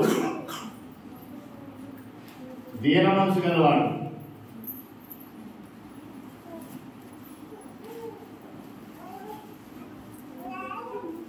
క్రైస్తవుల మధ్య ఉండడానికి కారణం ఏంటంటే వారి ప్రభు వినయం గలవాడు, దీన మనసు గలవాడు. క్రైస్తవులు అంటేనే ఆయన అడుగుజాడలో నడిచేవారు. అంటే వీరికి కూడా వినయము దీన మనసు ఉంటుంది. నడిస్తే ఆయన నడిస్తే, ఆయన అడుగుజాడలో నడిస్తే మీరు నిజంగా క్రైస్తవులు అయితే, అంటే నిజంగా నా శిష్యులు అవుతారన్నాడు ఆ వాక్యం వారిని. ఆ తర్వాత మనం వాళ్ళు ఇక్కడ ఏం చెప్తుంటే వారి ప్రభు ఎలాంటి వాడో ఇక్కడ మనం చూస్తున్నాం. వినయం గలవాడు. ఫిబ్రవరికి రాసిన పత్రిక 5వ అధ్యాయము 7 నుంచి 9 వచనాలు. మత్తయి సువార్త 11:28 నుంచి 30 వచనాలు చదివితే నేను సాత్వికుడిని, దీన మనసు గలవాడని చెప్తాడు ఆయన. ఆయన వినయం కలిగి భూమి మీద ఉన్న దినాల్లో భయభక్తులు కలిగి జీవించాడని అంటాడు హెబ్రీ రచయిత. ఫిలిప్పీ పత్రికలో కూడా ఆయన విధేయత చూపిన వాడై తను తానే దేవునికి అప్పగించుకున్నాడు అని అంటాడు. కాబట్టి వినయానికి, విధేయతకి, దీన మనసుకి తేడా పట్టాలంటే భూమి మీద యేసు ప్రభువు అని చెప్పాలి. తర్వాత దానికి తేడా పట్టాల్సి ఎవరు మారాలంటే క్రీస్తు స్వరక్తి నుంచి సంపాదించిన సంఘం. క్రీస్తు స్వరక్తి నుంచి సంపాదించిన సంఘము వినయానికి తేడా పట్టేసుకోవాలి, దీన మనసుకి తేడా పట్టేసుకోవాలి. అలాంటి తేడా పట్టేసుగా మారిన చోటే దేవుడి నివాసం ఉంటాడు. అన్ఫార్చునేట్లీ అప్పుడప్పుడు ఎజుకేట్ కూడా నివాసం ఉంటుంది. అనుకోకుండా అర్థం కాలేదు నీకు. ప్రాణంలో సైతం నీ రాజు దీనుడై గాడిద మీద ఊరేగును అనే మాట కూడా ఆయన నుంచి రాయబడింది. సో ఇక్కడ ఎక్కడ ఉంటాడు ఆయన అనే ఒక విషయాన్ని మనం ఆలోచిస్తే ఏం చెప్పాడు? అక్కడ ఉన్నతమైన పరిశుద్ధమైన మహోన్నతమైన స్థలంలో నివసించేవాడు దేవుడు. ఎవరు? ఏంటి ఆ పరిశుద్ధమైన స్థలము చెప్పాలి? నాడు దేవుడు పరిశుద్ధపరిచిన స్థలం ఏంటి? యెరూషలేము దేవాలయం. నేడు దేవుడు పరిశుద్ధపరిచిన స్థలం ఏంటి? పరలోక యెరూషలేము అనే క్రీస్తు యొక్క సంఘము. కాబట్టి ఆ జనం మధ్య ఆయన నివాసము చేస్తాడు. కొరింథీయులకు రాసిన 2వ పత్రిక, ఇందులో మరొక విషయాన్ని కొరింథీయులకు రాసిన 2వ పత్రిక 6వ అధ్యాయం 14 నుంచి 18 వరకు చదివినట్లయితే, మీరు అవిశ్వాసంతో విచ్చోడుకున్నప్పుడు నీతికి దుర్నీతితో ఏమి సాంగత్యము, ప్రత్యేకముగా చదవము, వెలుగునకు చీకటితో ఏమి పొత్తు, క్రీస్తునకు బెలియాలతో ఏమి సంబంధము, జీవించు వారి అవిశ్వాసంతో విశ్వాసకి పాలెక్కడిది, దేవుని ఆలయంలో పరిశుద్ధులు అంటేనే ప్రత్యేకంగా జీవించేవారని అర్థం. రైట్, చదవమ్మా. మనము జీవం గల దేవుని ఆలయమై మనం జీవం గల దేవుని ఆలయమై ఉన్నాము. దేవుడు ఇలా సెలవు- అతడు దేవుడు ఇలా సెలవిచ్చున్నాడు, నేను వారిలో నివసించి సంచరించును, నేను వారికి దేవుడినైందును, వారి నా ప్రజలైందును. కావున మీరు వారి మధ్య నుండి బయలువెళ్ళి ప్రత్యేకంగా ఉండి అని అన్నాడు. దాన్ని ముట్టకూడదని చెప్తున్నాడు. అంటే ఎవరైతే ప్రత్యేకంగా ఉంటారో, యేసుప్రభు ఎలాగైతే పాపంలో చేరక ప్రత్యేకంగా జీవించాడు ఆయన కూర్చుందా అభివృద్ధి రచయిత ఎవరు చెప్తారన్నమాట? పాపంలో చేరక ప్రత్యేకంగా ఉన్నవాడని ఆయన గురించి రాయబడిన మాట ఎవరు చెప్తారు? నేనే చెప్తాను, టైం వేస్ట్ అయింది కానీ 7:26 వచ్చిందని. ఏప్రిల్ రాసిన పత్రిక 7:26, ఏప్రిల్ రాసిన పత్రిక 7:26 రాత్రి చూడండి. ఏప్రిల్ పత్రిక చదవమ్మా. పవిత్రుడును నిర్దోషియు 7:26 కొరింథీ మొదటి పత్రిక మళ్ళీ ఇక్కడ రాసుకోవాలి. 1వ అధ్యాయము 2వ వచనం. పరిశుద్ధులు పిలువబడిన వారు సంఘము అంటే ప్రత్యేకంగా ఉండడానికి పిలువబడిన వారు కాబట్టి వారి మధ్య నుండి బయలువెళ్ళి ప్రత్యేకంగా ఉండమని సంఘాన్ని ఆదేశిస్తున్నాడు పౌలు. అలా ప్రత్యేకంగా వారి గురువు అయినా, వారి రాజు అయినా, వారి ప్రధాన కాపరి అయినా, వారి ప్రభు అయినా యేసుక్రీస్తు వారు ఉన్నారు. చదువు ఒకసారి చూడండి. ఏప్రిల్ 7:26 పవిత్రుడును నిర్దోషియు నిష్కల్మషుడును పాపంలో చేరక ప్రత్యేకంగా ఉన్నవాడు, ఆకాశ మండలము కంటే మిక్కిలి హెచ్చైన వాడినైనా ఇట్టి ప్రధాన యాజకుడు మనకు సరిపోయిన వాడు అన్నాడు. అంటే ఎలాంటి వాడైనా పాపంలో చేరక ప్రత్యేకంగా ఉన్నవాడు. మరి ఆయన అడుగుజాడలు వచ్చే వారు ఎలా ఉంటారు? ప్రత్యేకంగా ఉంటారు. దేవుడు ఎక్కడ ఉంటాడు? కాబట్టి మీరు వారి మధ్య నుండి బయలువెళ్ళి, అంటే ఎవరి మధ్య? చీకటి సంబంధుల మధ్య, దుర్నీతి పనుల మధ్య. వెలుగులోకి చీకటితో ఏది పొత్తు, కాబట్టి చీకటి నుంచి వెలుగులోకి రా. విశ్వాస అవిశ్వాసం బాధెక్కడిది, కాబట్టి విశ్వాసం అవిశ్వాసం నుంచి వేరే బయటికి రా. మీరు ఊరుకులకి తన వారికి వేరే రక్షణ పొందాలని పేతురు తన మొదటి ప్రసంగంలో హెచ్చరించాడు. అపొస్తలుల 2:39 వచనాలు. క్రైస్తవులు కాబట్టి ప్రత్యేకంగా జీవించేవారు. అలా పాపంలో చేరక ప్రత్యేకంగా జీవించే వారి మధ్య నేనుంటాను, వారి దేవుడు ఉంటాను, వారి మధ్య నేను నివాసం చేస్తానన్నాడు. కొరింథీయులకు రాసిన 2వ పత్రిక 6:14. ఎక్కడ ఉంటాడు దేవుడు? చెప్పాలి. ఏది దేవుని నివాసం? చెప్పాలి. ఏది దేవుని ప్రశ్న ఏంటి? దేవుని నివాసాలు వేయగలరు కదా. ఎక్కడుంటాడు ఆయన? దేవుడు అలాంటి ప్రజల మధ్య ఉంటాడు. అది దేవుని నివాసస్థలం. అదేగా చెప్పింది ఎఫెసీ పత్రిక 2:2 మీరు దేవుని నివాసస్థలంలో కట్టబడుతున్నారు అన్నాడు కదా. ఎవరు వాళ్ళు? మనుషులేనా? దేవుని నివాసస్థలం అంటే మనుషులేనా? చెప్పాలి. దేవుని నివాసస్థలంలో కట్టబడేది ఎవరండి? ఎఫెసీ పత్రికలో మనుషులే. వారు ఎలాంటి వారే ఉంటారన్నాడు? వినయం గలవారు, దీన మనసు గలవారు. వారు ఎలాంటి వారే ఉంటారు? పాపంలో చేరక ప్రత్యేకంగా ఉంటారు. నాకు ఏమంటాడంటే, మీరు అవిశ్వాసులతో ఉద్యోగులుగా ఉండకండి. నీతికి నీతికి దుర్నీతితో ఏమి సామర్థ్యము, వెలుగులో చేయడంతో ఏమి పోతు, విశ్వాస అవిశ్వాసంతో కాలపెట్టది, క్రీస్తును తెలియాలంటే ఏమి సంబంధము. కాబట్టి మీరు జీవంగల దేవుని ఆలయం ఉన్నారు, అతని దేవుడు ఇలా సెలవిస్తున్నాడు. మీరు వారి మధ్య బయలువెళ్ళి ప్రత్యేకంగా ఉండండి. అప్పుడే ఆయన మీకు దేవుడే ఉంటాడు, మీ మధ్య ఆయన నివాసం చేస్తాడు అని ఒక విషయాన్ని కొరింథీయులకు రాస్తాడంటే, ఈ రోజు ఇక్కడ ఉన్నటువంటి గాలిపాడు ఉన్నటువంటి క్రీస్తు సంఘంలో దేవుడి నివాసం ఉండాలంటే వారు కూడా ఎలాంటి జనమై ఉండాలి? క్రీస్తు సంఘం బోర్డు వచ్చేస్తాడా? మాట్లాడాలి. నోటితో క్రీస్తు సంఘం మేము క్రీస్తు సంఘం మేము క్రీస్తు సంఘం చెప్తే వచ్చేస్తాడా? దేవ మనసులనే ఉండాలా? పాపంలో చేరక ప్రత్యేకంగా జీవించాలా? ప్రత్యేకమైన జీవన శైలి లేకుండా నలుగురితో కులంతో జీవిందా అంటే అర్థం కాదా? నలుగురితో నారాయణ కులంతో గోవింద అంటే మీ మధ్య ఆయన నీతో నాకు ఇబ్బంది అంటాడు. ఆయన కూడా పాపంలో చేరక ప్రత్యేకంగా మన గురువైన చేస్తున్నాడు, మన ప్రభువైన చేస్తున్నాడు, మన రాజైన చేస్తున్నాడు. ఆయన అడుగుజాడలో నడిచేవాడు సైతం అలా ప్రత్యేకంగా జీవిస్తే వారి మధ్య దేవుడు నివాసం ఉంటాడు. తర్వాత ఒక విషయం చెప్పి ముగించేస్తాను నేను. ఎక్కడ రాయాలి? సరే, ఇక్కడే ప్రార్థన చూడండి. సీ పాయింట్ అనుకోండి. ప్రకటన గ్రంథంలోనే 23:3 తర్వాత ఏమొచ్చిందని మనం చూసినట్లయితే, దేవుడు ఎవరికి దేవుడై ఉంటాడో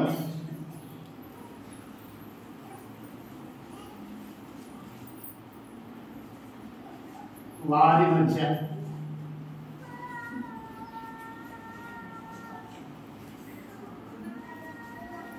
నివాసం చేస్తాడు.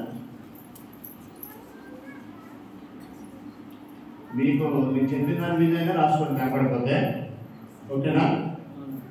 మూడోది నేను చెప్పుకొని చేస్తాను. దేవుడు నీకు దేవుడై ఉంటే అలా ఎవరికి దేవుడై ఉంటాడు వాడి మధ్య ఉంటాడు. దానికి వచ్చిన ఏంటంటే, ఇప్పుడు మనం చదివి ప్రకటన 23:21 ఒకసారి చదువుతాం. చూడండి, మీరు అక్కడ రాసుకోండి. నేను రాయిపోయినా మీరు ఆల్రెడీ చదివితే అందులోనే ఈ కంటెంట్ కూడా ఉంది. ఒకసారి చదువుతాం. 21:3. అప్పుడు ఇదిగో దేవుని నివాసం మనుషులతో కూడా ఉన్నది. ఆయన వారితో కాపురమును వారైన ప్రజలై ఉండును. దేవుడు తానే వారి దేవుడై ఉండి వారికి తోడై ఉండును. అంటే దేవుడు తాను ఎవరికి దేవుడై ఉంటాడో వారికి ఆయన తోడై ఉంటాడు, వారి మధ్య ఆయన నివసిస్తాడు. సో నీకు దేవుడు కాకపోతే నీ మధ్య ఉన్నాడు ఆయన.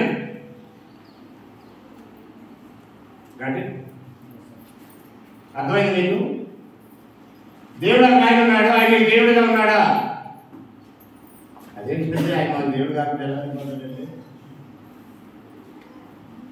నీకు ఆయన దేవుడై ఉండాలంటే ఆయన కొన్ని షరతులు పెట్టాడు, కండిషన్ పెట్టాడు. ఆ కండిషన్ నువ్వు లోబడితే ఆయనకి దేవుడై ఉంటాడు. ఒకవేళ నువ్వు ఆ కండిషన్ లోబడిపోతా నీ దేవుడు ఇక్కడ ఏమంటాడంటే, నేను వారికి దేవుడు అయిందని అన్నాడంటే, అందరికి దేవుడు అయితే వారికి దేవుడు అయిందని మాట ఎందుకు అంటాడు? సింపుల్గా మీరు అర్థం చేసుకోండి. ఎక్కడ ఎందుకు అక్కడ మీరేం అంత థియలాజికల్ స్టడీ చేయకుండా ఈ వచ్చిన ఒకసారి ఆలోచించండి. ఎవరో కొందరు చూపించి అక్కడే దేవుడు అయి ఉంటారు అన్నాడంటే అర్థమైంది అందరు కాగానే కదా. ఎందుకు ఆయన ఎవరికి దేవుడు? నీకు దేవుడా కాదా? అసలు నీకు ఆయన దేవుడు అయ్యాడా? దేవుడు తమకి దేవుడుగా ఎవరికైతే అవుతాడో వారు ఆయనకి నివాసంగా మారుతారు. వారి మధ్య ఉంటాడు, వారికి దేవుడై ఉంటాడు, వారికి తండ్రి అయి ఉంటారు, వారు ఆయనకి పిల్లలై ఉంటారు అన్నాడు. చదువు ఒకసారి కొరింథీయులకు రాసిన 2వ పత్రిక 6వ అధ్యాయం 16-18 వచ్చిన చూడండి ఒకసారి. కొరింథీయులకు రాసిన 2వ పత్రిక 6వ అధ్యాయం 16-18 వచ్చిన. దేవుని ఆలయమునకు విగ్రహములతో ఏమి పొందిక? మనం జీవం గల దేవుని ఆలయమై ఉన్నాము. అది దేవుడు ఇలా సెలవిస్తున్నాడు, నేను వారిలో నివసించి సంచరించను, నేను వారికి దేవుడినై ఉందును, వారి నా ప్రజలై. ఎవరికి దేవుడు అండి ఆయన? కొరింథీలో ఉన్న సంఘానికా, కొరింథీలో ఉన్న అన్యులకా?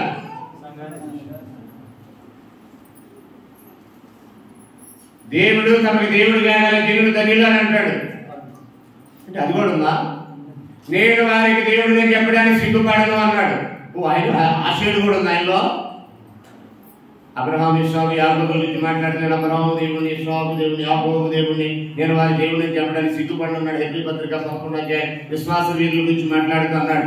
ఏంటి ఆయన కొంతమందిని చూపించి ఆయన దేవుడు అంటానికి సిగ్గుపడి అన్నాడంటే, కొంతమంది చూపించి ఇది నేను దేవుడు అని అంటాడా? మాట్లాడింది అలాంటి షేడ్ కూడా ఉంది ఆయనలో. మాట్లాడండి. నేను నీ పేరేంటి తెలియదు? సౌమ్య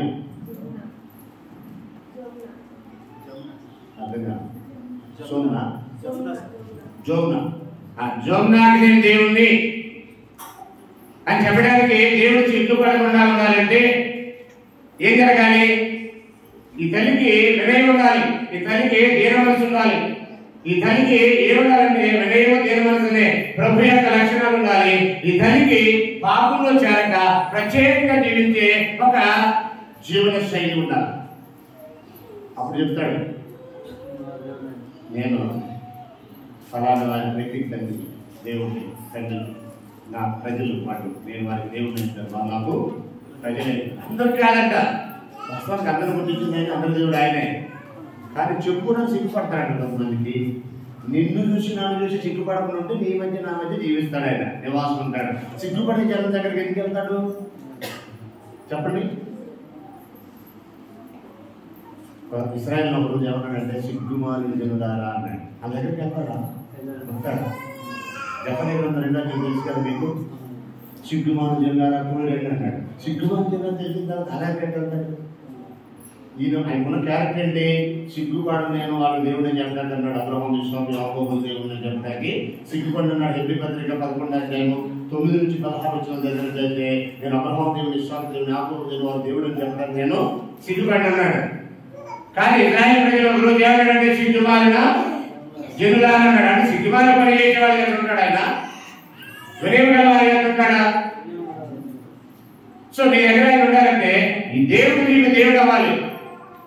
దేవుడు నీకు దేవుడు అవ్వాలంటే నువ్వు క్రీస్తు సంఘంలో సభ్యురాలు అవ్వాలి. ఈ సంఘంలో లేకుండా ఎవరికి దేవుడు అవ్వడు. ఆయన తండ్రి కాదు.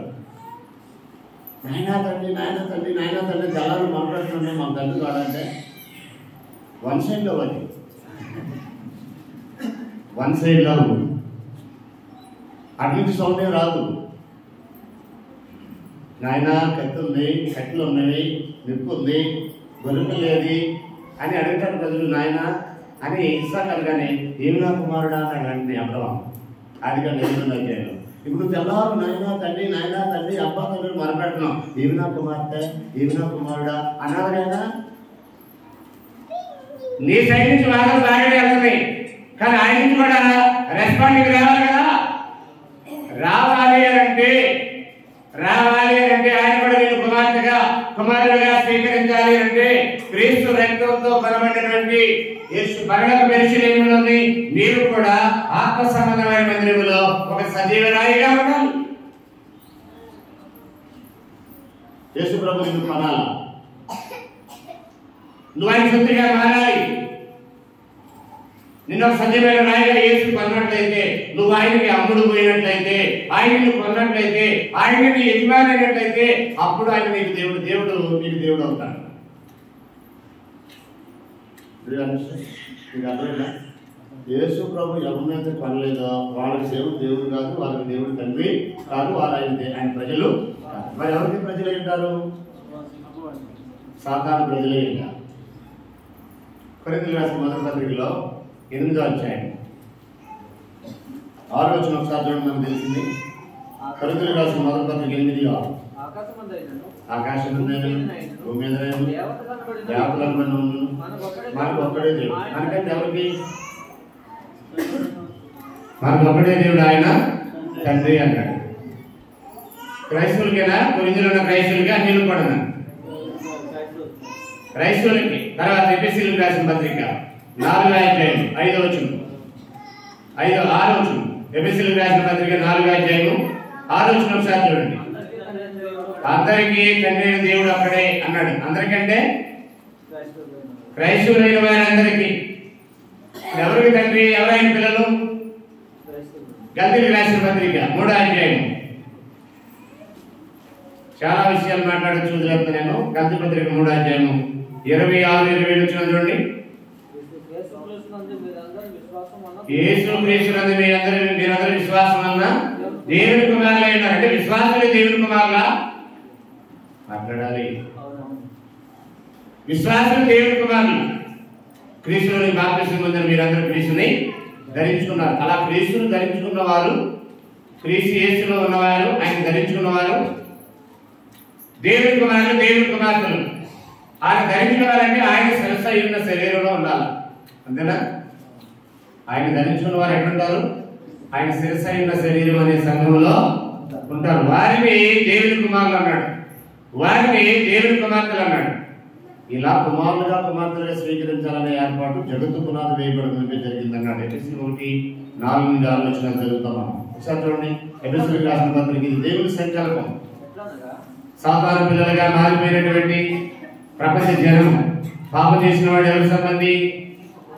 అపవాది సంబంధి. యోహాను మొదటి పత్రిక 3:8 ప్రకారం ఎంతమంది పాపం చేశారు? రోమా 3:23 ప్రకారం అందరూ పాపం చేశారు. సో అందరూ ఎవరి సంబంధులు?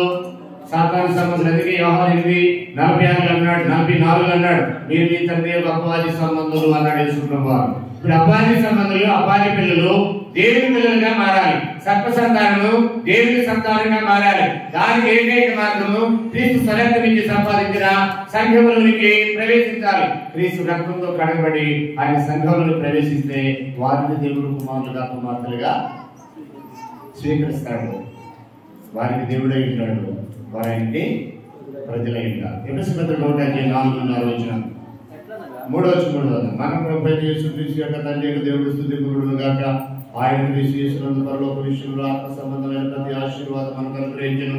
ఎట్లనగా తన ప్రీతియందు తాను ఉచితముగా మనకు అనుగ్రహించిన తన కృపా మహిమను అనుగ్రహించగలిగినట్లు పరిచిత ప్రకారమైన దయా సంకల్పం చొప్పున యేసుక్రీస్తు ద్వారా తనకు కుమారులుగా స్వీకరించినట్లై ఆయన మనం ముందుగా తన వాసులు నిర్ణయించుకొని మనం తన ఎదుట పరిశుద్ధులను నిర్దోషులము ఉండవలనని జగత్తు పునాది వేయబడక మునుపే ప్రేమ చేత ఆయన క్రీస్తులో మనను ఏర్పరచును. క్రీస్తుకు వెలుగుల దేవునికి కుమారులు అంటే క్రీస్తు సంఘానికి వెలుగుల దేవునికి కుమారులు కుమార్తెలు వారికి ఆయన దేవుడై నేడు దేవుడు ఎవరికి దేవుడై ఉన్నాడు? ఇక్కడికి వచ్చాక ఎవరి మధ్య ఆయన నివాసం చేస్తాడు, దేవుడు నివసింపదగిన స్థలం ఏంటి అనే దాంట్లో క్లుప్తంగా 3 విషయాలు మాట్లాడు. నెంబర్ 1, యెషయా ప్రవక్త చెప్పినట్టుగా వివేక గల వారి యొక్క నివసించే గుణమైంది, మహోన్నతమైన స్థలంలో నివసించేవాడైనా, దేని మనసు గల వారి యొక్క నివసించేవాడైనా ప్రముఖ లక్షణాలు ఉన్నాయి. అలాంటి లక్షణాలు కలిగిన వారే క్రీస్తు ప్రభు యొక్క సంఘం ఏంటో వారి మధ్య ఉంటాడు. రెండవది ప్రత్యేకంగా పాపుల్లో చేరక ప్రత్యేక జీవించే వారు ఎవరైతే ఉన్నారో వారి మధ్య నివాసం ఉంటాడు. మూడవది దేవుడు దేవుడై ఉంటాడో వారి మధ్య ఆయన నివాసం. ఎవరికి దేవుడై ఉన్నాడు బైబిల్ ప్రకారం చెప్పండి. సూటిగా తేడగా శుద్ధి లేకుండా చెప్పాలంటే నేడు క్రీస్తు సంఘానికి మాత్రమే దేవుడు ఉన్నాడు. వారికి మాత్రమే ఆత్మీయ తండ్రి ఉన్నాడు. ఆయనే తండ్రి అయిన దేవుడు. ఆయన యేసు ప్రభు కూడా తండ్రి మరియు దేవుడై ఉన్నాడు. ఆయన సంఘానికి కూడా తండ్రి మరియు దేవుడై ఉన్నాడు. తండ్రి చేయాలా టాపిక్ ఎటు వెళ్ళిపోతాం అనుకున్నారా? ఎటు వెళ్ళా. యేసు ప్రభు తండ్రి దేవుడు ఎవరు? యోహాను సువార్త 10:17 ప్రకారం తండ్రి అయిన దేవుడు. ఆయన నాకు తండ్రి, నీకు కూడా తండ్రి. నా దేవుడు మీ దేవుడు అన్నాడు కదా. ఆయన దేవుడు, ఆయన తండ్రి. ఆయన సంఘానికి కూడా దేవుడు తండ్రి ఉంటాడు. ఆయన సంఘంలో లేని ఏ ఒక్కడికి దేవుడు దేవుడై ఉన్నాడు, దేవుడు వారికి తండ్రి ఉన్నాడు. వారికి ప్రజలై ఉండే అవకాశం లేదు. వారి మధ్య దేవుడు నివాసము చేయడు. నేడు క్రీస్తు సంఘంలో దేవుడు నివాసము చేస్తాడు. అర్థమైందని చెప్పింది మీకు. సృష్టి ఆరంభం నుంచి ఏం జరిగింది అనేది ఒకసారి క్లుప్తంగా వివరించి ముగించేస్తాను. పితరుల కాలంలో బలిపీఠ ఆరాధన జరిగింది. బలిపీఠాన్ని కూడా దేవుని మందిరంగా వారు భావించినట్లు చూస్తారు. ధర్మశాస్త్ర కాలంలో యూదుల యుగంలో ప్రత్యక్ష గుడాల ముందు దేవుని ఆరాధించారు. దాన్ని దేవుని మందిరంగా భావించారు. యెరూషలేము దేవాలయానికి వెళ్ళి దేవుని ఆరాధించారు. అది కూడా దేవుని మందిరంగానే భావించారు. కార్యక్రమంలో దేవుడు దాన్ని పవిత్రపరిచిన దేవుడే అపవిత్రపరిచారని దాన్ని తన సాంగులు కొట్టి చూశాడు. ఇప్పుడు దేవుడు కోరినటువంటి జగత్తు పునాది వేయబడమని నిర్ణయించినటువంటి ఈ దేవాలయం ఏదైతుందో ఆ దేవాలయాన్ని యేసు ప్రభు యొక్క రక్తంతో కొన్న రాళ్లతో నిర్మిస్తూ ఉన్నాడు. ఆయన రక్తంతో కొన్న సంఘమే దేవుని ఆలయం చూశాము. అదే పాలస్తీనా యెరూషలేము కాదు, పరలోక యెరూషలేము అని చూశాము. అది సజీవమైన రాళ్లతో నిర్మితమవుతున్న ఆలయం చూశాము. అది దీన మనసు వినయం గలవారై ఉన్న మనుషులను చూశాము. ప్రత్యేక జీవించే మనుషులై ఉన్న వాళ్ళని చూశాము. దేవుడిని తమకు దేవుడిగా చేసి ఉన్న జనమైన సంఖ్యలను చూశాము. మీరు అలాంటి కోణంలోనే ఒకవేళ మీ వ్యక్తి జీవితాన్ని కొనసాగిస్తున్నట్లయితే మీ మధ్య దేవుడు నివాసం ఉంటాడు. క్రీస్తు సంఘమే దేవుని నివాస స్థలం. దేవుడు నివసించే ఆలయం క్రీస్తు యొక్క సంఘం. శ్రద్ధగా సహకరించిన మీ అందరూ కూడా వందనములు తెలియజేస్తూ ముగిస్తున్నాను. మీ అందరూ కూడా